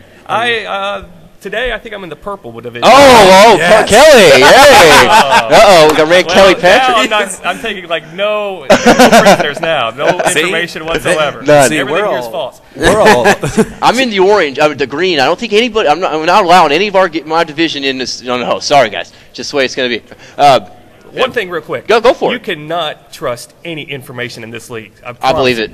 Last night, I was sitting next to a guy I've drafted with several times. Mm-hmm. Good guy. He's on this radio station. I'm calling him out right now. Kelly Thompson sat right next to me last night. He goes, you know what, Brad, you're right. I'm not going to take any Washington running backs. I'm just not going to do it. I agree totally with what you do. Literally, next pick, 2 minutes later, he takes a Washington running back. Takes a Washington running back. I'm not kidding. I slammed my pen down. Dude, you just told me you're not taking a Washington running back, and you do it. He's like, sorry, bro. Sorry, bro. That's just the way it goes. Yeah, who did he take? Who did he take? Yeah, who did he take? Probably he took Evan Royster, but this was a later round. Okay, yeah. I would not suggest you taking it. I would suggest him taking it, but not that's great. See, I love the banter going on. Our first Jason Kahn, he had a guy get arrested. Yeah. So that's always a good start to your weekend here. Hey, well, great start. Great start. It's always good to check the legal records with you guys. Yeah, really. You check the background checks for the KFFSC. You said you're from Atlanta. We'll get on fantasy talk. I would kind of break it up a little bit here. Brad, you're a big-time Braves fan. Are you a Braves fan, Brad? Oh, absolutely. Brad. Absolutely. Living in Atlanta, you got to be a Braves fan. Yeah, it's almost. Had season tickets for a long time. Shout out to my boy Jay, who I know is probably listening right now. We shared season tickets. Why have we not talked yet? Yeah. I have never been to a game at Turner Field. Really? Let alone I've passed through Atlanta before, but I've never been to a Braves game outside of Cincinnati. The good news about the season tickets, they're on the front row. Bad news, they're out in left field. I'm happy. I'm happy regardless. Are you excited about the Braves? Playoff contender right now. No, we're used to failure. We're used to blowing it down the stretch. So yeah, especially what happened last year. Exactly. That's great stuff. Got to prove it to me now. Brad Taylor again joining us. FantasyIndex.com. I'm sure it's a great site you can get on and check out news. All your all's blogs. You want to talk a little bit about the site? Yeah, it's run out of Seattle. I'm not working with them as much anymore, but Ian Allen and Bruce Taylor, good friends of mine, have been good to me over the years. Great fantasy information, and a lot of people I know in here use their magazine and their cheat sheets, so it's always good stuff. I try to follow them too and use their stuff. But now, don't want you to give your secrets away too much, because obviously Kelly's he's got his poker face. He's trying to look at you without comedy. Middle rounds, earlier rounds, middle rounds. We've got some people listening in. Got Duckworth sneaking in on it. Is he? I forget. I hope he's not in my league. But go on. He is in your league. No, he is in your league. Regardless. Regardless of a little bit of maybe rookies. We are all rookies to the KFFSC. We do the draft league. Little tips maybe for the new guys out here, or maybe new fantasy goers listening. Even though we're not supposed to take necessarily tips. who you're going to pick, but what would they need to do? First thing, don't overestimate the crowd. Because these people, I mean, you know as much as them. I can promise you that. I mean, there is not a big separation in the most knowledgeable people and the a lot of least luck to it, right? There's not as much dead money here as you would think. You guys are certainly not dead money. Well, maybe the second guy here. Maybe this guy who's in my league. He's dead money. He's dead money. You two are fine. We're fine. Prestige worldwide lives on. Yeah, there you go. Absolutely. But I mean, the difference between the very best players in the world and the worst players it's not that much. So little breaks, get a good strategy coming in, you're set. Should I take Calvin Johnson with my first-round pick? Stop it. If you're picking first, absolutely. That's a good question. Obviously, this league, you have $1,000 of cash you could use towards your draft pick, or you save it for maybe later in the season free agents. Free agents, is that what would you do? You're going to go for early picks? Are you a free agent guy? I am usually a free agent guy. Okay, but. There's so many leagues. I've tried to any good stock portfolio person will say spread your risk. So some leagues I'm going to get an early pick and go with one of the running backs. Some leagues I'm just going to lay back and go at the end and take other guys, receivers, tight ends maybe. But all these leagues are so random. In some of these leagues you'll bid $400 or $500 for the first pick. In some of these leagues you'll bid $100 for the first pick. It is literally who is there, what division, their mood is, how much they've had to drink, yeah, anything like we that. got a bar going in it. What time is it here? We're in Indiana. I'm used to Kentucky rules, 1 o'clock. Get them drunk. Also, that's why we're starting it at 1 o'clock, so we can start pounding booze then. Yeah, exactly, Brad. You got to know the rules around this area. Sorry. You said you were into every draft so far. How'd the first 2 days go? You were in here. They went well. I've noticed they've went a lot better when I drafted earlier because at the end it's just there's a lot of randomness and sometimes you get stuck without running backs and that'll put you in big trouble because there's a lot of risk with these later first round, early second round running backs, the DeMarco Murrays, the McFadden's. They're big boom but big bust potential. So you could go either way. A McFadden, he could probably be the best player in the league. Yeah. And he could play 4 games. You just don't know. So that's high risk, high reward with those guys at the end. You see any sleepers out there maybe later in the rounds that guys maybe you don't talk too much about? Sleepers. Wow. I know some of the quarterbacks are going a lot later than the Robert Griffin types. Yeah. Those guys are going a lot later than a lot of average draft positions. I've seen him go 7th, 8th, 9th rounds. What do you think about Griffin? Is he a good option maybe out there? He's a good option if you've waited a long time on a quarterback. He's not someone I want to go into a season with. I have drafted Robert Griffin, but immediately after I drafted Ben Roethlisberger, basically to protect him, just to have something safe, because you don't want to go into a season with a rookie quarterback like that not knowing. You want something safe to back him up, just in case he is not what we think he is. Yeah, so. For sure. NFL-wise, who's your favorite team?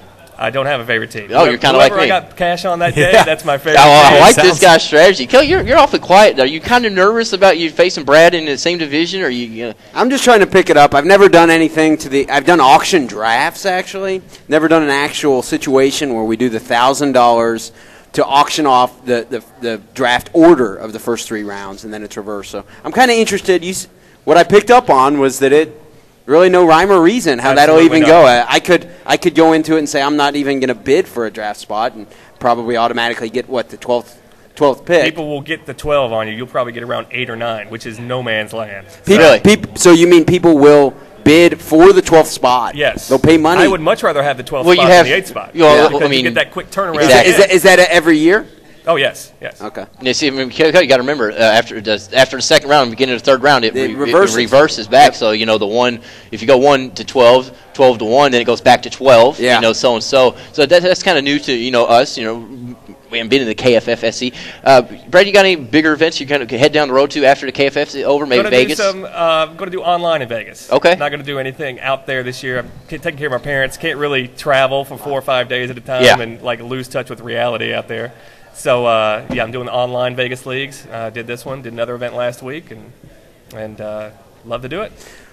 Well, Brad, we certainly appreciate you coming on with us, and good luck to you this season, as I will be in the same league with you. I'm sure I'm sure you'll need it. No, I'm just kidding. We'll talk. But regardless, thank you very much, and good luck to you. Thank you, guys. Seriously. Appreciate it. I know that we have more guests coming on with us. Eric Bachman's going to join us next, and I believe maybe some Dave Gerzak coming on. So, yeah, it's going to be fun. We'll be right back with more from the Weekend Sports Buzz.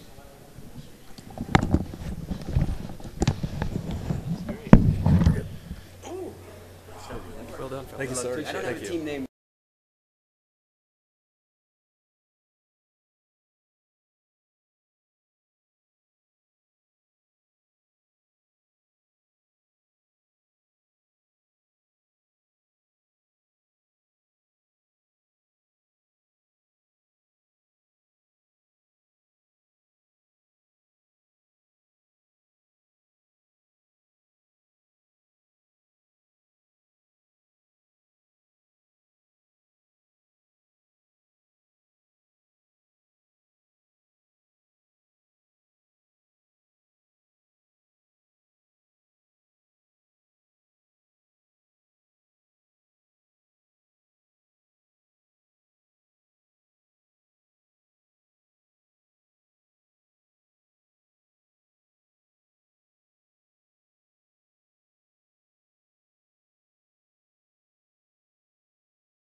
You're listening to the Weekend Sports Buzz.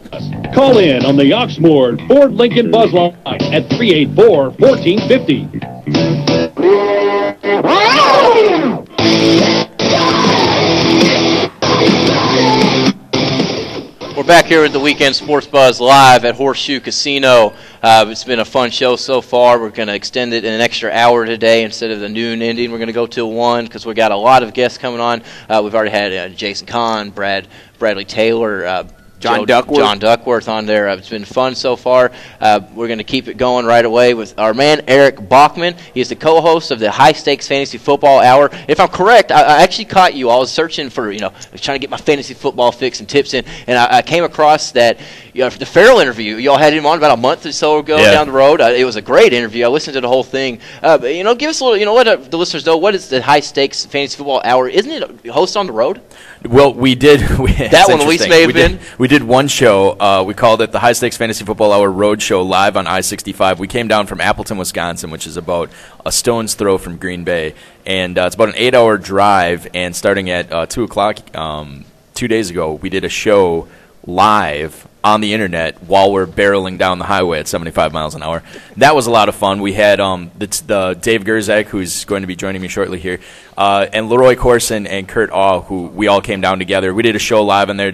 We answered some emails, some tweets, some fantasy advice, some nonsense. We had some motorcycle ambiance when we stuck the microphone out of the window. That was really cool. So, but no, I mean it's a fun thing we do on Friday nights at 10 o'clock. And the great thing about it is there's so many shows out there that talk about fantasy football and give advice. We just bring on players, like high-stakes players, and we just kind of pick their brains for at least half the show. And nobody wants to get advice from us anyway. We just bring the funny, and then they just come on. That's kind of like us. Nobody really honestly cares what we think about Kentucky or Louisville, and what's going on. That's what everybody wants, man. Exactly. You guys just entertain. Exactly. That's what it's we bring all guys about. like you and Dave on. Obviously, your man Dave Gerzak has sat down with you. You're the other co-host of High Stakes Fantasy Football. Like you said, Fridays at 10 p.m. On blogtalkradio.com/HSFF. And you can also catch you guys on Twitter at HSFF Hour. Obviously, Twitter world is a big thing these days. You also, let's see, Dave, how you doing today? I'm doing great. Thanks, guys. I'm glad to have you on here. You two, obviously, you said you came down from Appleton, Wisconsin. You know it. I know one girl from there. I met her on spring break. We will go. Are you serious? It's an off-air story. You might know her. Wow. Yeah, it's an interesting story She's too. from that exact city? I don't know, but I just threw it out there. I threw it out there. Fair enough. Might as well be. If you're excited to be down here. That's fantastic. Is this your first? How many times have you been to KFFSC, or is this your first time? This is 4 now? 4? This is 3 for me. You did not invite me the first year. Oh, yeah. That was our best year ever. That's good. That was when I was going through my non-deodorant phase of my life. So, I was not a fun guy to be in an 8-hour car ride down with. That's not, it's not, 8 hours isn't that bad. I thought it maybe it wasn't that bad, but I mean, like when I smell like I just rolled out of a dumpster, it's not very good at all. So obviously you got you got your Greg Jennings jersey on, your Super Bowl champions, Green Bay Packers. What do you? Before we get into a little fantasy touch, what do you think about your pack this year? I'm actually, it's funny is, I'm like not. I know they're loaded. They have all this amazing offense and a potential defensive player of the year in Clay Matthews. I'm just like whatever, man. Like they might win 10 or 11 games. They could just flame out this year too. I felt like they were better last year, so it's hard for me to get as excited this year. They're a really good team, and we'll see what happens. But the defense sucked last year, and you're always Mr. Negative on the Packers. First of all, I'm not Mr. Negative on the Packers. Yes, you are. No, I'm Mr. Realistic on the Packers. Yeah, the Super Bowl year, you're like, oh, they're gonna flounder it. And they almost did. If they won it. No, if it wasn't for Deshaun Jackson returning that punt with no time on the clock, they wouldn't even made the playoffs. Next topic. All right. That's good. We'll move on. Awesome. Yeah. Dave, are you a Pack fan, or who's your team? Honestly, I'm so into fantasy that it's really tough to support a single team. Okay. I just get into players that I follow. So He's a very selfish guy. Doesn't like teams. Just cares about himself. I think me and Dave might be able to hang out maybe one night. Exactly. I like the same kind I saw you playing with those chips over there, so we'd have to think of I'm kind of ready to put the rest of my money in my bank account on red, and it's about $17. It's not much. Let's see, Dave, you also co-commissioned one of the largest high-stakes fantasy football contests in the world. The Fantasy Football Players Championship. It's myffpc.com. First place, $200,000. Yes, sir. What got you to get to? How'd you get this started, and how was it? I started playing high stakes fantasy back in 2002 with the World Championship of Fantasy Football, and my partner and I just kind of got together in 2008, and we felt like we could do a little bit. Not to sound egotistical, we just felt like we could do a better job than they were doing, and there was new ownership. And they were, we felt that they weren't doing some things right, and they actually ended up failing, and they defaulted on over $1 million in prizes last year. So that was rough. Jeez, that's not good. And it really sucks because our we're all about the players, so it's like while it benefited us as a business, it wasn't good for the people that we really try and support. So it's been a challenging time in the industry, and I think now it's kind of cleaned itself up, so we're happy to be on top and doing things right, I think. As a first-timer myself for the... All right, are you in my league? What league are you in? No, we're in a league together. Yeah. Eric. As a first-timer, I played in for probably 8 years with the basement-type leagues. Basement leagues, I love that. We love that term. We just heard that term a couple of weeks ago, and we can't get enough of it. We're stealing it. We used to call it local leagues, and everybody calls it local. Like, it's not funny at all. Basement leagues, that's awesome. Basement leagues got a little bit more flavor and color. It does. More personality. That's great. So I don't know. I'm going into it. I've got my strategy I've developed. I've never played for this much money, though, so I don't know. I mean... You got any advice for me? You want to? You and I aren't in a league from together, Eric. so you can actually give me some advice here. On a serious note, what should I do? I mean, do I avoid taking quarterback? He is freaking out, guys. Like, he's legitimately freaking out. He's a warrior. I am panicking. Here's what I would say. Number one. You're going to give an honest answer? I'm going to give an honest answer from personal experience. I'll tell you who's being honest after. I did a basement auction league. How many years ago was the first time we did that auction league? Like 7 years ago? Yeah, a 10-teamer, by the way. Yeah, I got so nervous that I almost threw up on the way to the auction. And it's just all these guys. I mean, everybody's drinking and not paying attention. I was so nervous. I almost had to pull my car over on the side of the road and vomit because I was so nervous about it. And then, I come to this, and it's just like, you know what? It's just like a basement league. You know what I mean? You don't even think about how much money you're playing for. You're just execute your strategy, do what you're going to do. If it works there, it probably is going to work here. You might have to differentiate a little bit from it, but, I mean, it's not a big money deal. is never an issue for me, guys. It's never an issue. Right. Was he telling the truth, Dave? Is he telling the truth here? Yeah, there wasn't really any advice there. No, my advice is it was mental preparation, like a psychotherapy session. Exactly. That's good my help. advice. It helps. Mental prep. And my advice, just wait on a quarterback. Next. That's what I would do, and the receivers will fly off the board. The receivers will fly off the board. Yeah. Now, what about this advice? Yeah. I don't like y'all's advice because what we've been told is don't listen to any of you guys. That's the number one advice of what we've been told. That's the great thing about our show, too, is people listen, but they don't know if we're, telling them the truth or not. I had some guys, say, when I was drafting, we listen to the show, we love the show or whatever, and, he's following some of the advice that we gave on the way down, and it didn't work out for him. Yeah. And he didn't take Ben Tate. Yeah, he missed out on his handcuff after I told him not to take him, at that point in the draft, and he didn't, and then somebody else snaked him on him. And, I said the great thing, nobody knows if we're telling the truth on the show. We might just be filling you guys with a bunch of mumbo-jumbo, just so we get all the players we want. Welcome to the Weekend Sports Buzz. Do you guys, I know Kelly kind of wanted to bring this one up. Do y'all do anything else other than fantasy football? What do you do on the side, maybe for your real jobs? Eric and I work together. I own a watch e-commerce site called watchco.com. We have 100 brands, and I've been doing that for a long time. Is that those bad watches you're all wearing right now? Yeah, look at that right there. See, all of our video, we got a lot of video watchers. I have 3 watches, and he has 100. I have way too many. It's the sickness. I have one Callaway watch. Kelly, you don't seem like a watch guy. I don't have. I don't be a skin watch guy, but I don't know about the real watch guy. I do like to get people on the skin watch deal. That's one of my favorite go-to moves. But. On a serious note, you mentioned the handcuff thing, that strategy. I've kind of been burnt by that in the past. What do you guys think of it? Obviously, there's probably good ways to do it, bad ways to do it. I'm thinking maybe if you get Matt Forte, maybe it's then important to maybe lock him up with a Michael Bush. What do you guys think about that strategy? Do you want to take this one? Because I have some thoughts, but I'll let you. I want to hear your thoughts too. I'm going to give them. I'm going to clean up Dave's answer here. Okay, that works.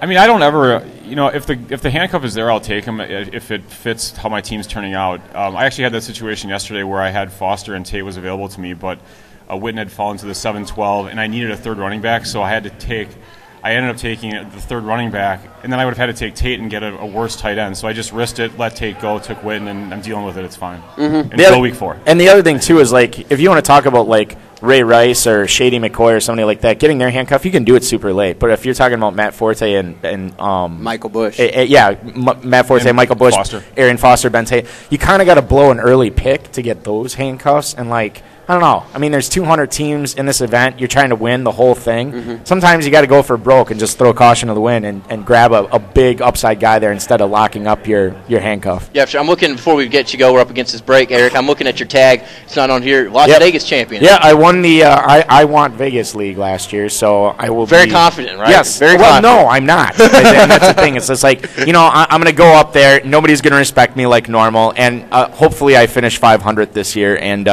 just try to bring some respectability back to my name. Dave, you kind of look a little under. No, that's just typical Balkman. Typical Balkman. That's a good team name. That is a good team name. Typical Balkman. Yeah, I like that. Well, guys, we appreciate you joining us. Eric Bachman and Dave Gerzak. You can get them both on Twitter. I'm not going to spell the names. You can get on there. Eric Bachman, Dave Gerzak. blogtalkradio.com/HSFF. Guys, we appreciate you all taking a few Thanks minutes. a lot. It's really nice to be on real radio for once. It is. It's awesome. This is how the pros do it, This is how a Dave. microphone works. Yeah, I know. It's blown away. Blown away. Thanks, guys. This is the Weekend Sports Buzz. We'll stick with us. We're going to come back. Who knows? We might have some more people lined up. I know our man, Farrell Elliott, will sit down with us again. Trevor Bacon-Kelsey. We're getting it going here live at the Horseshoe Casino. Stick with us. How are you? Hi.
Tell us your thoughts on the Oxmoor Ford Lincoln Buzz Line at 384-1450. Would you yell it from the rooftops down?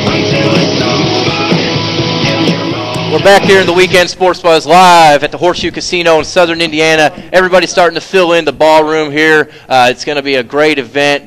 We got a lot of guests have been coming on since the past 2 hours. We're going to go live till 1 o'clock. You can check us out. Live footage of going on at the event. ihigh.com/KentuckySports. Get on there, check it out.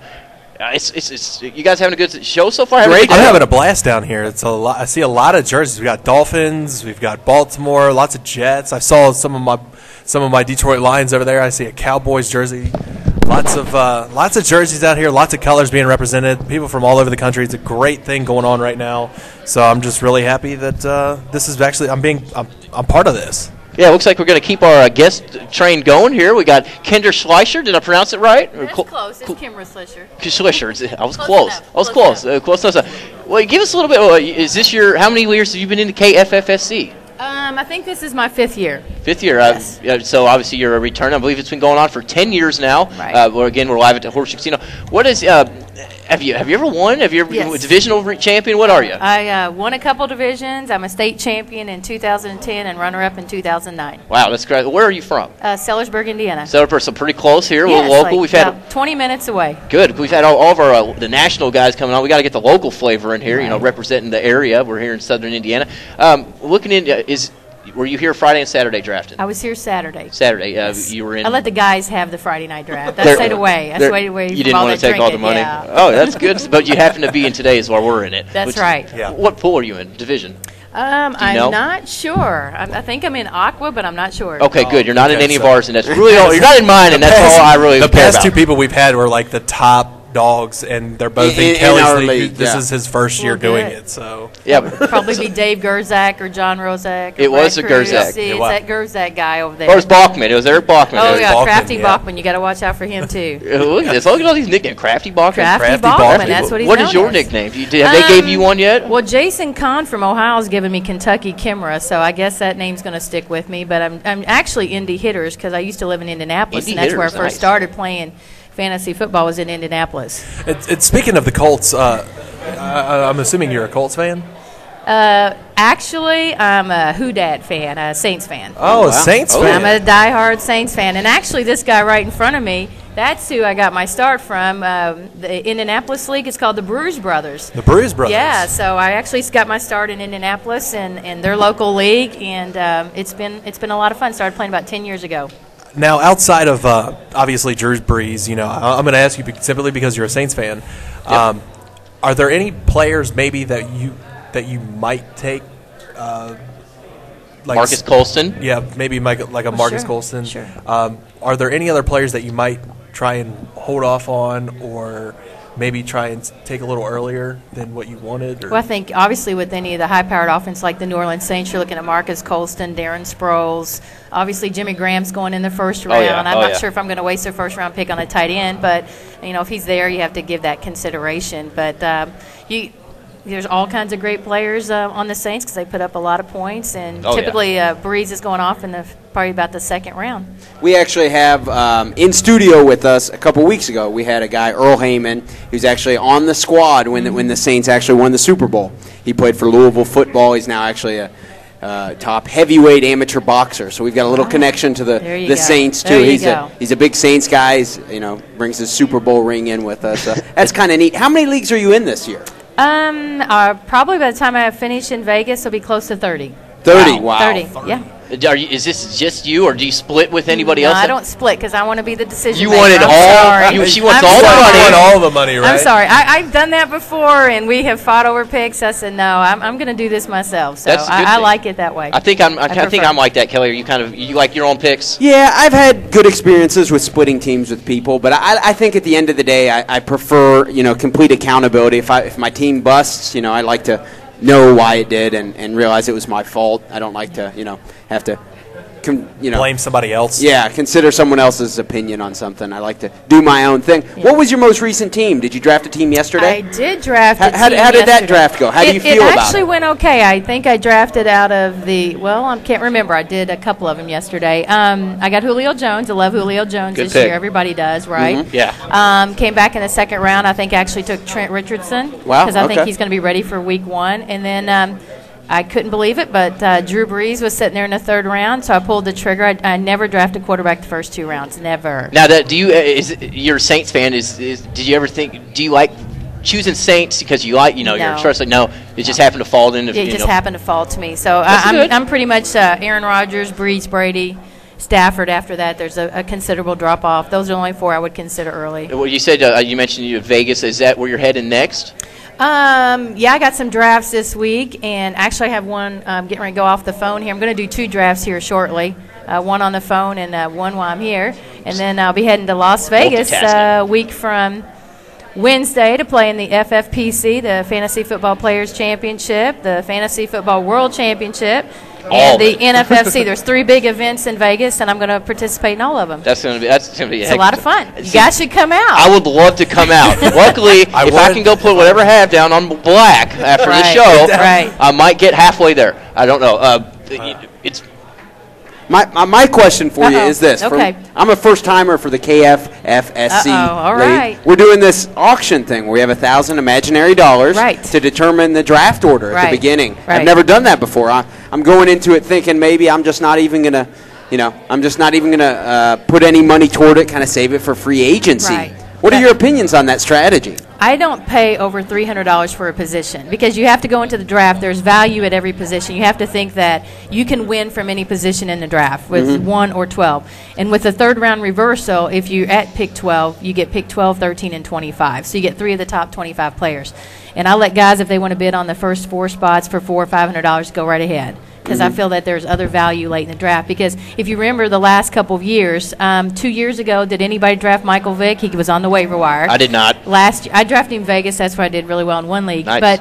And then last year you had the emergence of Victor Cruz, and then a lot of people didn't draft Cam Newton. So you need your money, and I'm a woman. I love to spend money. So I want to spend my money on the waiver wire, guys. And by the end of the season, I have maybe $1 left. Just like your wife, they like to make the last call too. Yeah. That now you know why she won't split teams. Right. Deb, we appreciate you taking a few minutes. I appreciate it. Thanks for having me. Good luck to you guys today. We're going to be watching your league. We're going to need it. It'd be big great. time. Talking to some of these guys. Before I do let you go, quick question: do you contribute to any site is out there? Do you ever help? Yeah, I'm actually. I was selected with my good friend John Rozak to the Toyota Hall of Fame, Okay. and so I'm a contributor for Yahoo Sports now. Awesome. And then I write articles for Football Diehards magazine and the Football Fantasy Football Cheat Sheet. So I've had a busy year so far. That is awesome. Well, we are our radio is with Yahoo Radio, so that's awesome. I know. I listen to it. Good. I'm glad you did. We have a and listener. we're a sponsor for Farrell's event. Yeah, so AJS, KFFSC. Yep. This is yours, if I'm correct. That's our family. Our family business. So we appreciate you guys allowing us to be a part of your great show. We appreciate you being here. We appreciate you coming on, and good luck today. You too. Thank you. It's been a great show. Thanks to Deborah there. Thanks to John.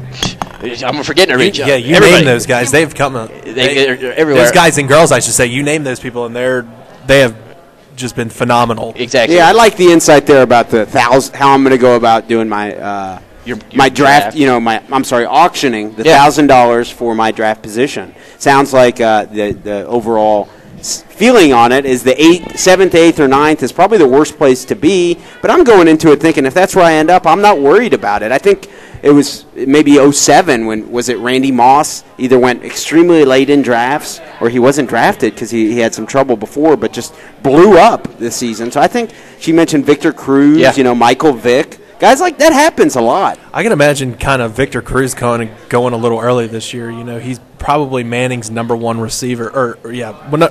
Let's say that again. Eli Manning's #1 receiver. There you go. Get it out there. There we go. There is too many as one field this time. Yeah. But would that be a guy that I would probably go for if I couldn't get some of the guys that I'm thinking? I'm not listening to any single player you're going for. Why, Brad? Except for Megatron. Okay, well. Something better. What I did pick up on it was that receivers fly off the board early. That is something that's interesting. So obviously running backs are gold, but if you want a good receiver, it sounds like you also probably need to target a receiver real early. So I very interesting. I like getting the insight from the different people who are literally at the top of the field. Top of the totem pole when fantasy football comes I got to tell you guys, I am soaking this. I'm soaking this in. I can see it. That way I can take this information. So if I totally suck if I totally suck at this, then I can take all the information to my basement leagues. There you go. And dominate. Your local leagues, as Boston My said. local leagues, We're up as against this Boston break. said. Before we do so, Adam, if you're playing fantasy football, there's a winning strategy, and we're all playing fantasy football today. So we all need a strategy. For a winning strategy, when you buy or sell a home, allow Jamie Cox of Keller Williams Louisville East put together a winning game plan for you. With interest rates near an all-time low, there's never been a better time to buy or upgrade. You can contact Jamie Cox. Give him a call, 502-593-5454, or email Jamie directly at jamie@thederbycityrealtor.com. We appreciate Jamie being one of our sponsors, helping us get into this league. Again, Jamie Cox and Keller Williams, 502-593-5454. We'll be right back with the Weekend Sports Buzz and more fantasy football talk.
This is the Weekend Sports Buzz with Tyler Boyd, Kelly Patrick. Call in on the Upsboard Ford Lincoln Buzz Line at 384-1450. Welcome back to the Weekend Sports Buzz. I'm Kelly Patrick. We're here at Horseshoe Casino, getting ready for some good fantasy football drafts today. This segment is brought to you by Franklin Taxes and Accounting. Services residents and business owners nationwide.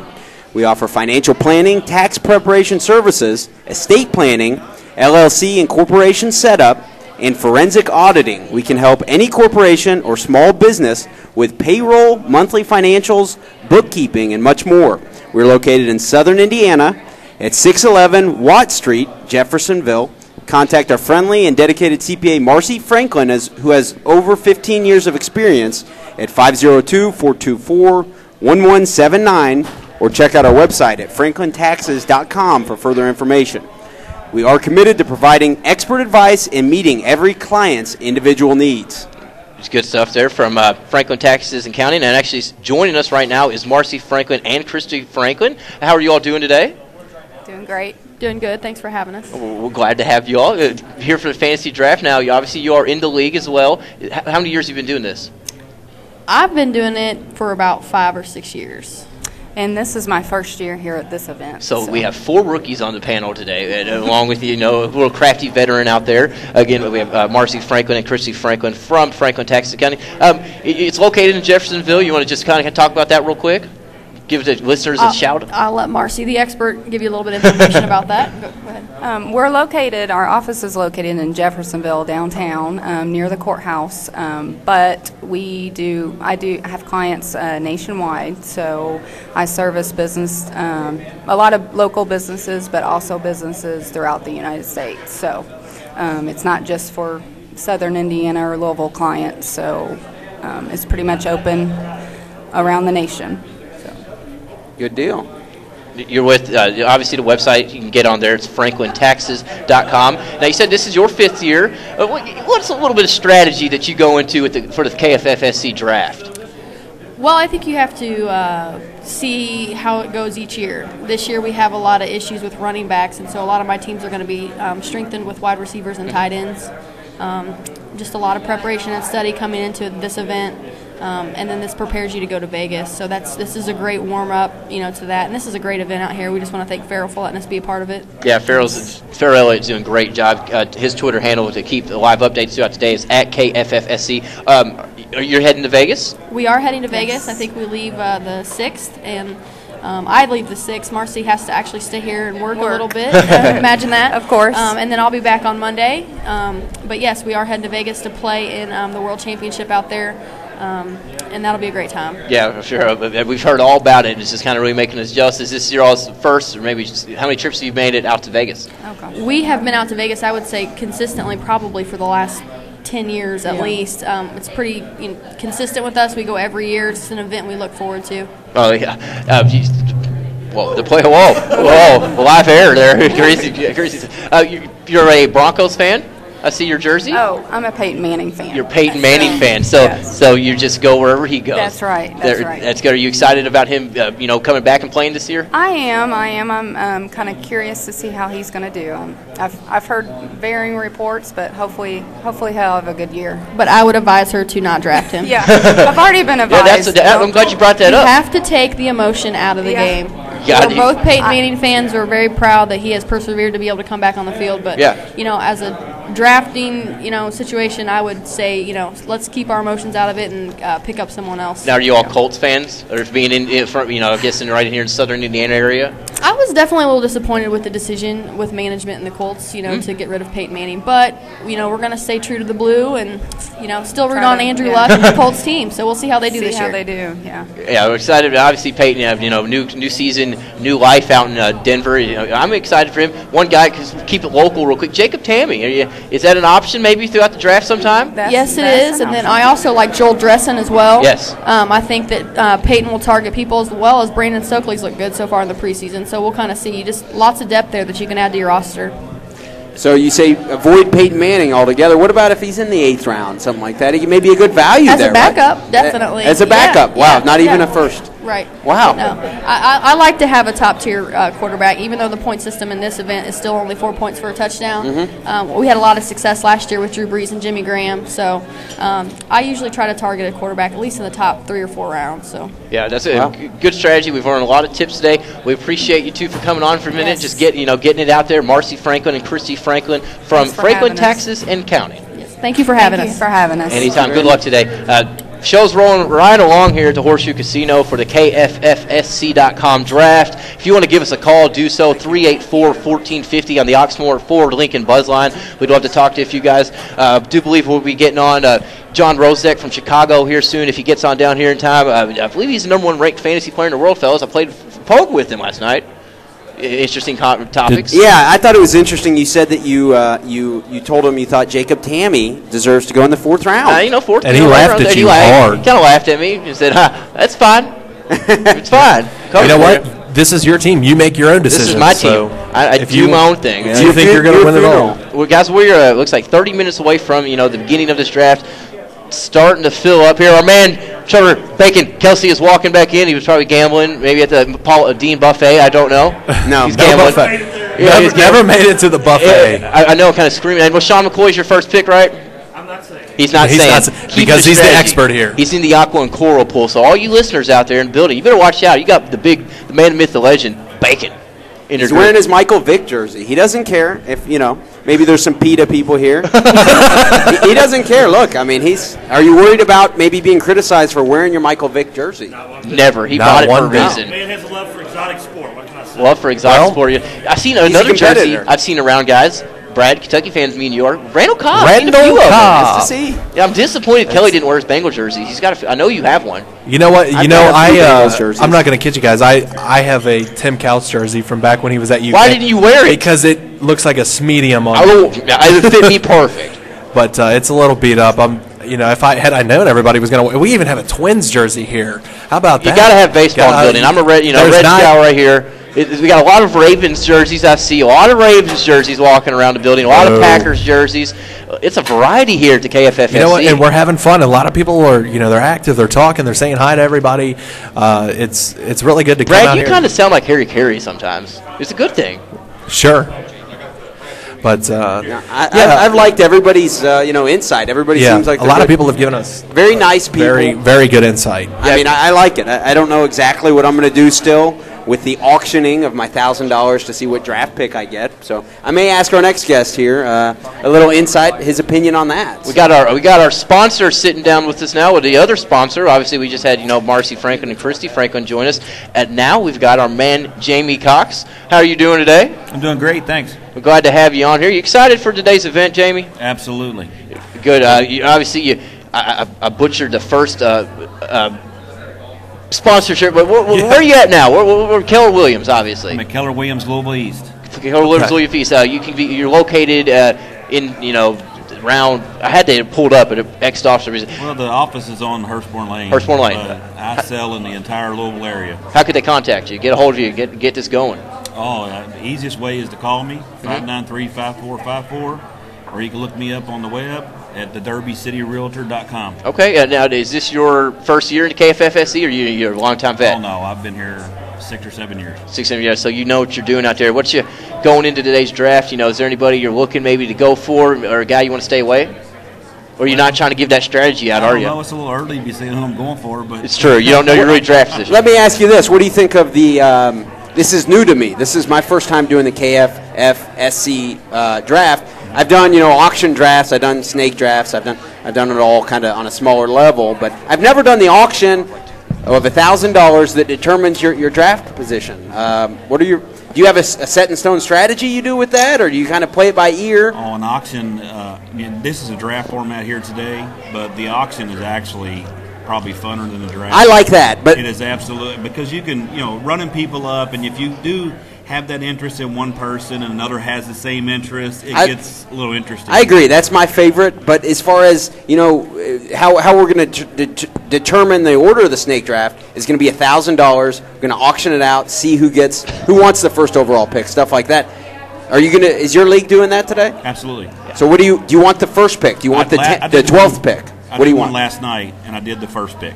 Okay, so you went big. $600 on the first pick of my $1,000 free agency money. Okay. And then some of the guys' strategy is the third round reversal makes it even more fun because if you want to get the first pick, you're going to pay more money for free agent money, but you're also going to wait 23 picks to get that fourth and fifth pick. That's a long haul. If you wait, go late, spend a little bit less money, you get 2 back-to-back picks, and you get the top of the third pick. Okay. So it makes it a little fair. Three players in the top 25, I guess, right? Absolutely. That's big. Yeah, it's big. With your first pick, did you take Ray Rice? No, I didn't. Who'd you take? Arian Foster. Oh, wow. Smart man. Smart man. Very smart man. Let me ask you, Jamie, before we let you go.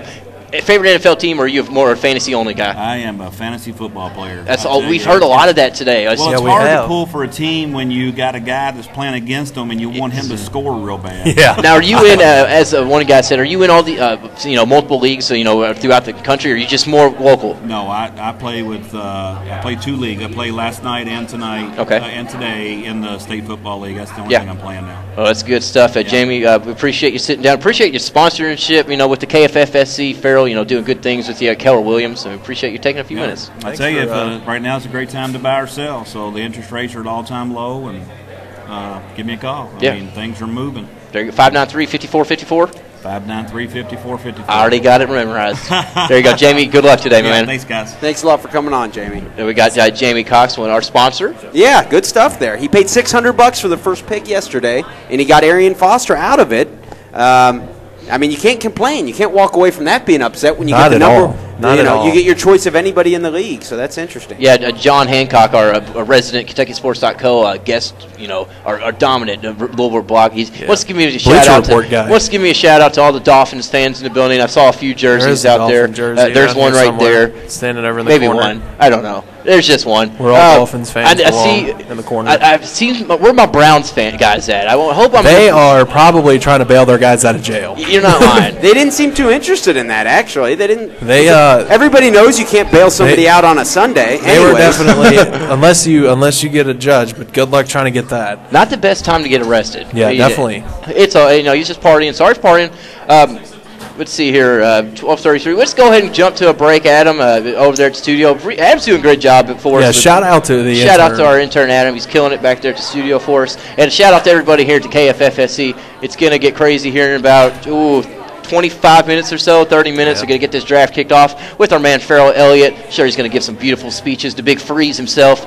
Stick with us, myself, Tyler Boyd, Kelly Patrick, Brad Steens in the We're live. We're live remote here at the Horseshoe Casino in New Albany, Indiana. Stick with us. We'll be right back.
Welcome back to the Weekend Sports Buzz. Tell us your thoughts on the Oxmoor Ford Lincoln Buzz Line at 384-1450.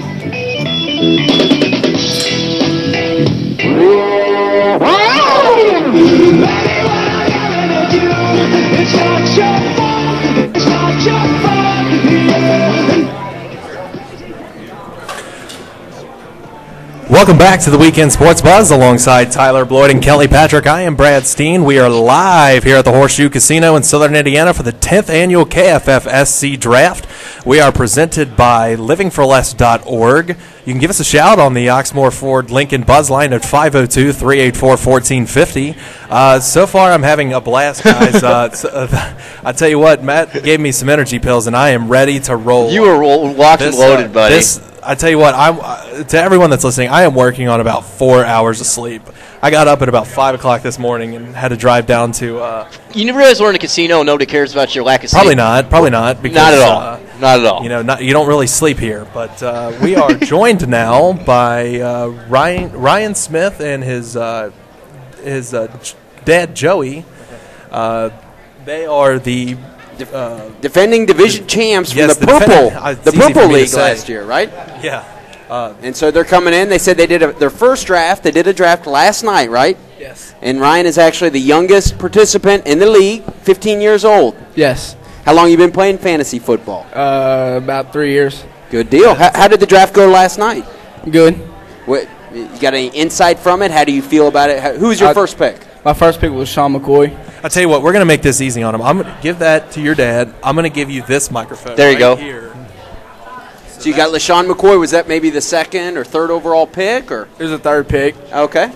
Good deal. So was it the type of deal where you had to auction off some money to get maybe the third overall pick? Yeah. How much money did you put to get the third pick? $400. Okay.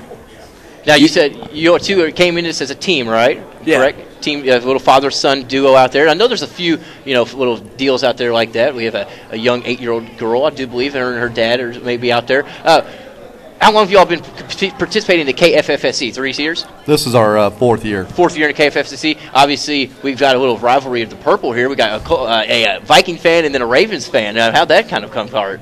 Just player fans. Just player fans. I'm a Culpepper fan from years back and a Ray Lewis fan now.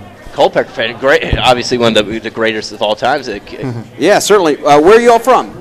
Louisville. Okay, good. There we go. Got some right here. Obviously, we had Southern Indiana. Now we got the Louisville. Are you all Louisville fans? Yes. Yes. Good deal. Right here. I'm the only Louisville fan sitting here with you. Yeah, so. diehard Louisville fans. Me too. You all excited about 1 week? These three are all Kentucky fans. So. Well, you got to live with them. Yeah. Yeah, you got to live with this one too. You got to have the good and the bad. Are you excited for next Sunday's game? I am. Are y'all gonna be there? Won't be there, but be at a party somewhere. You'll be there yourself, basically. A little bit for today's draft. Y'all gonna try to go for that number 1 pick? You gonna look for maybe later in around 12, 13 or 12. Going to wait a little bit later. Wait later, a little bit later. That's good stuff. Now, like we said, you are the division champs last year. Was that your all's first title? That was our first title of a division. Yeah. If y'all fell a little bit short going to Vegas, so. Yeah, I was about to say, if y'all been anywhere outside of the KFFSC high stakes? I'm sorry? Have you been anywhere high stakes wise other than the KFFSC? No, okay. This is it. Yeah, played some leagues with some friends in the past. Yeah, it's fun leagues. Obviously, all three of us, this is our first year in the KFFSC. We're all rookies. We're excited. We're all nervous. No, it's easy. It's like walking a park. That's what I keep thinking. I'm not really nervous about the draft. It's going to be a fun time. I'm assuming you are in the – you said they didn't know what division they were in. We're trying to figure out if anybody's in our division so we know who we don't want to compete against. And I've been successful so far. Seems like everybody's in your league. They are, yeah. A lot of the big winners are in my league. That's okay. I'm not scared of it. Once again, we got Ryan and Joey Smith here with us, father-son team managers going into this season. They said they got last night with the third overall pick, LaShawn McCoy. Who'd you get in the second round? Wes Welker. Okay, good deal. So you good got pick. a running back, wide receiver deal there. Who'd you go next? Victor Cruz. Good deal. Who do we have on? Speaking of Victor earlier, it was Kimbra. Yeah, she used him as an example. She said that she likes to save some of her money for free agency. She referenced, I think, that it was last year that Victor wasn't even drafted, and he kind of emerged as being a big star. So feeling good about your receiver depth there, I'm sure. Who's the quarterback you ended up going with? Eli. Oh, can't go wrong there.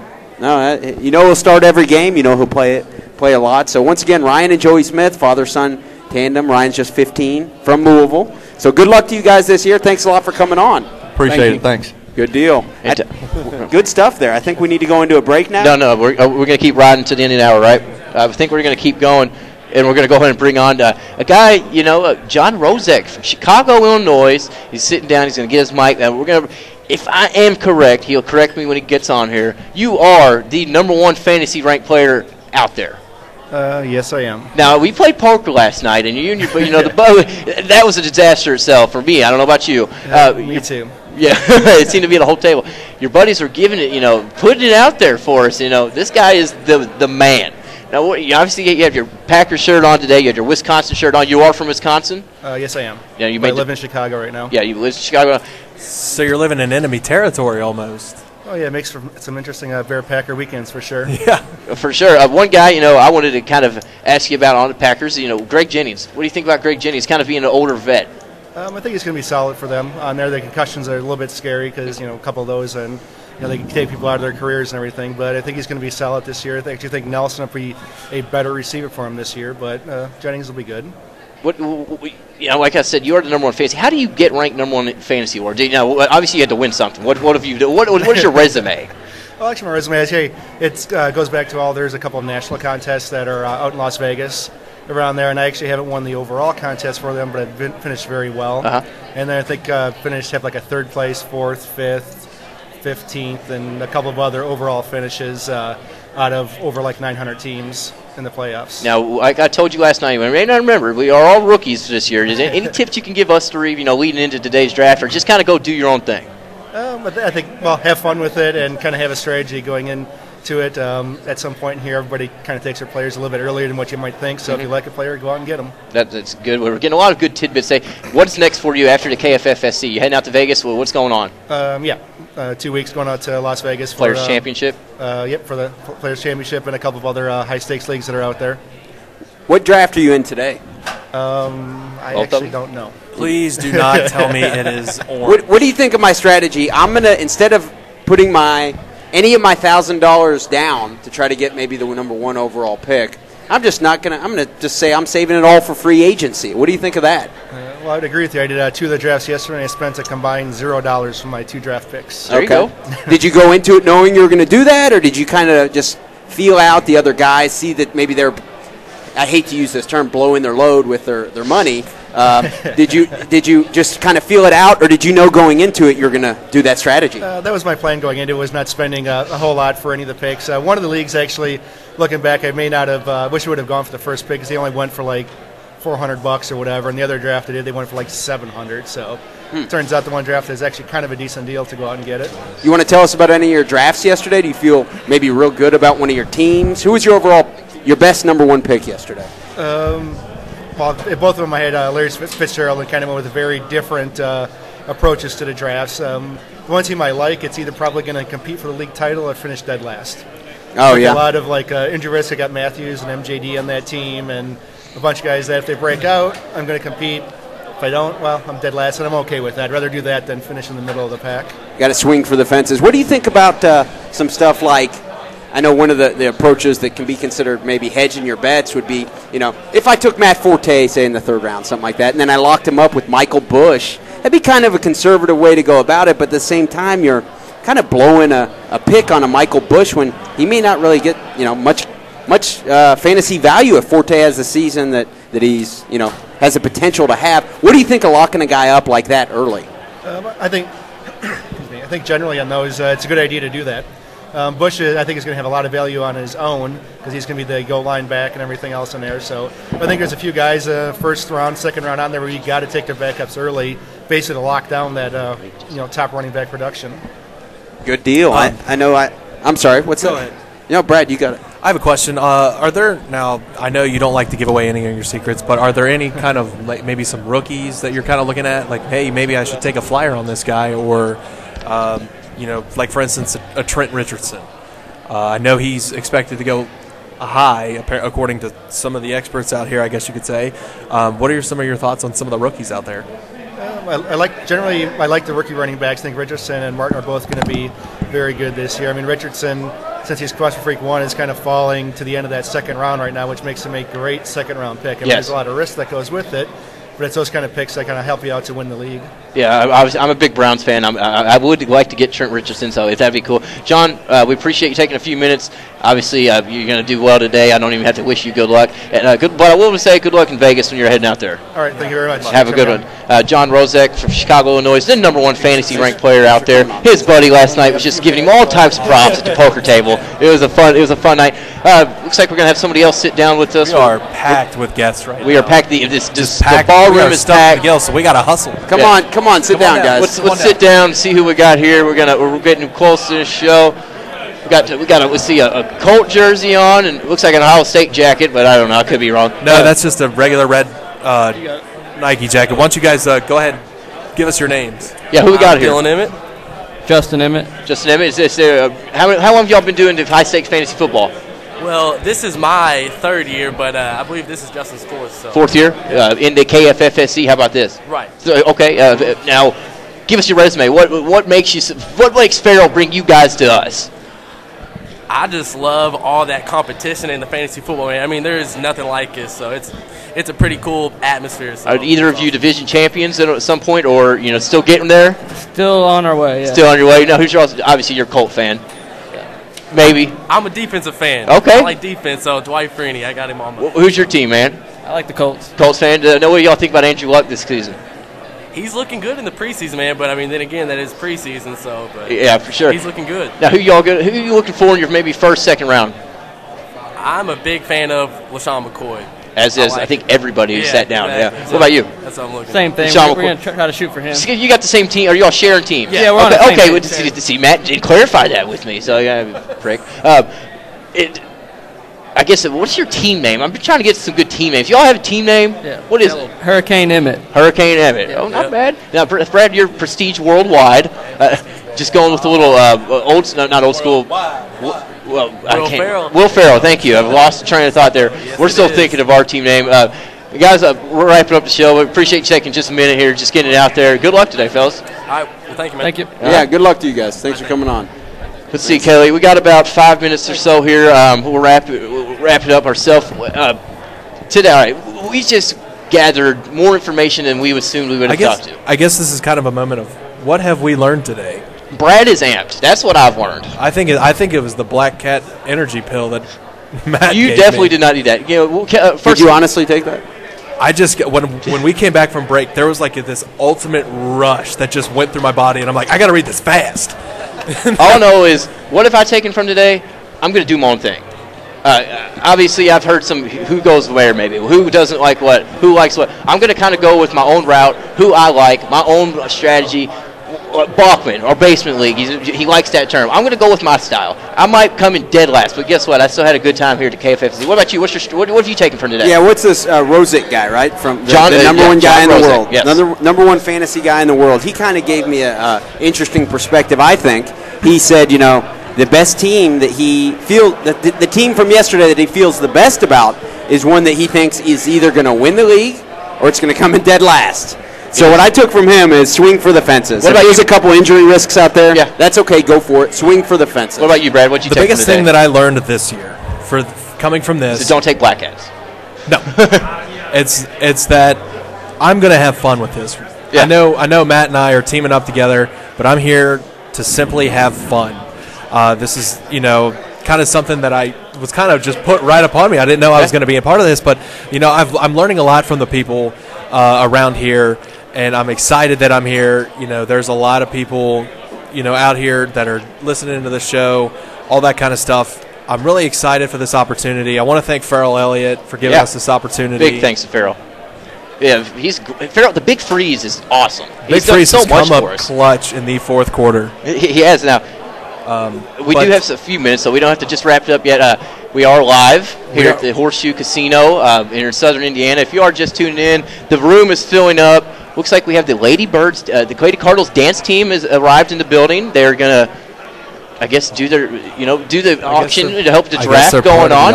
It helps out to all these ugly men in their football jerseys out there. I'm a big appreciative of Farrell bringing them in. I don't know about married man here.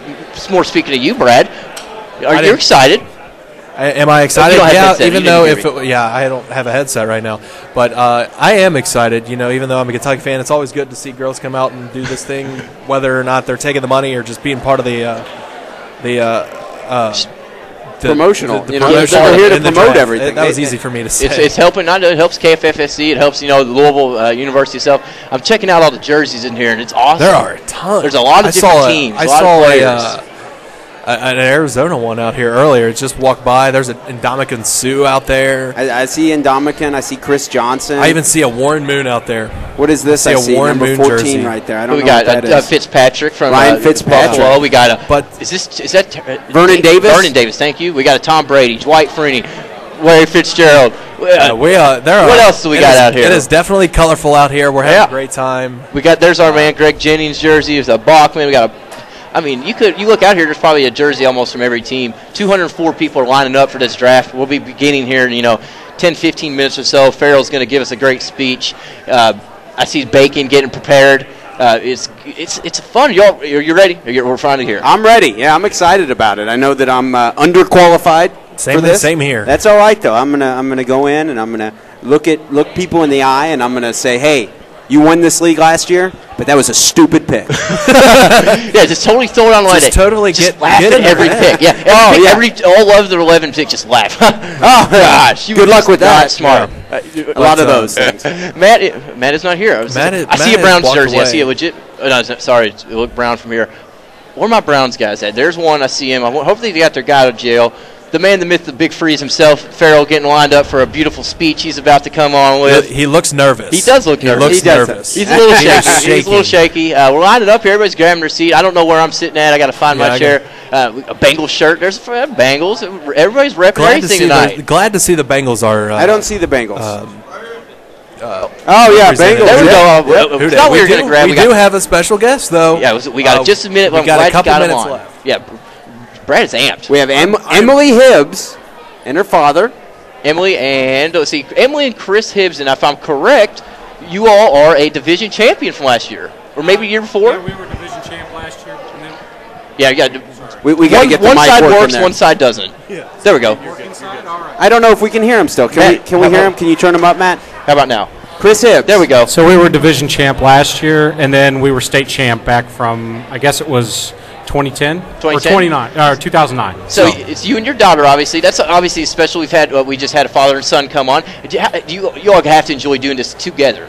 Yeah, well, it started out of necessity, actually. My wife, for the longest time, has worked Saturdays and Sundays. And so in order to do this, she got to come along. In order to do your thing, you got to bring her. Now she's got it, and I'm assuming Emily enjoys doing it. Yeah, she likes it. She likes more of the hanging around, the spectacle of it, getting to eat wings and that sort of thing more than anything else. Yeah. But I would imagine it'll probably be a few years before she has her own team. We'll probably do a true partnership here, I'd say, in the next 3 or 4 years. That's great. She's been around it a long enough time. Who's your all's favorite? Do you all have a favorite NFL team, or is it more fantasy? Hey, who's your favorite NFL team, Emily? Dallas Cowboys. Dallas Cowboys. Yeah, we're Cowboys fans. We're originally from Dallas. Okay. You have a favorite player? Tony Romo. Tony Romo. There you go. Tony Romo. Is that who you're going to try to draft? You're going to try to? Or are you going to go? I don't know. Yeah, that's good. That's a good answer. You never know until the draft starts. Jason Witten. Yeah. She still likes Witten even with the spleen. It drops him down a little bit though. But yeah. So who we know she likes Witten. Who do you like? And throughout maybe not just a Cowboy, somebody else out there. It really depends on where you're coming from, more than anything else. Wide receiver. If I'm going running back, I like Forte a lot this year. Yeah. I like Forte a whole bunch this year. I think Kelly's big on Forte as well here. I like Forte. He's a great receiver. I also like his backup, Bush. I mean, he'll get may take some goal line carries away from him. You worried about that? No, because he never really got him in the first place. I mean, he's kind of bad at the goal line. Forte, yeah. So, I mean, I think it's a nice compliment, especially if you can get him around to 8. If you can get Bush in 8? No. If you can get Forte at 8, I think that's a good spot. What division are y'all in today? We're in the black today. Good. Not mine. Yes. What's your team name? El Chupacabras. El Chupacabras. Nice. That's the best team name of the day I've heard so far. Emily and Chris, we appreciate you taking just a minute. We're up against the show is over. Good luck today. Guys. Thanks to Emily. Chris, there we go. The young, 8 years old, if I'm correct. She knows 7 years old. She knows her Cowboys. She does. Cowboy fan, Jason Witten. Check out this jersey. Warren Moon standing right in front of us. That's Houston classic. Oilers. That's classic. Let's see here. Matt, we're running up here 2 minutes. Y'all got any last words? Brad, you probably have something. Oh, I don't even know. Go Reds, maybe? I don't. You know what? Go Reds. Go Reds. We have a game They got tonight. a big game today against the St. Louis Cardinals. Really excited. Hopefully they pull out a win because taking 2 out of 3 against the Cardinals ultimately deals their death. I believe so. That game's at 7 o'clock, game 3. If you're tuning in, Matt, are we going to be broadcasting throughout not broadcasting, live video? No, you're not. Well, so pictures, iHigh.com/KentuckySports or KentuckySports.co. You'll be getting good. Matt's going to get the pictures going throughout the day. Live updates on Twitter, KYSports.co, at KFFSC, at Bloyd KYSports.co. What's yours? We go KPKY Sports Co. Mine is easy to remember. Come on. At STIENE, and then in all caps, Very easy KYSCO. to remember. Anyways, I know we're at the end of the show. We got to get out here and draft. I got to find my seat. I got to find my division.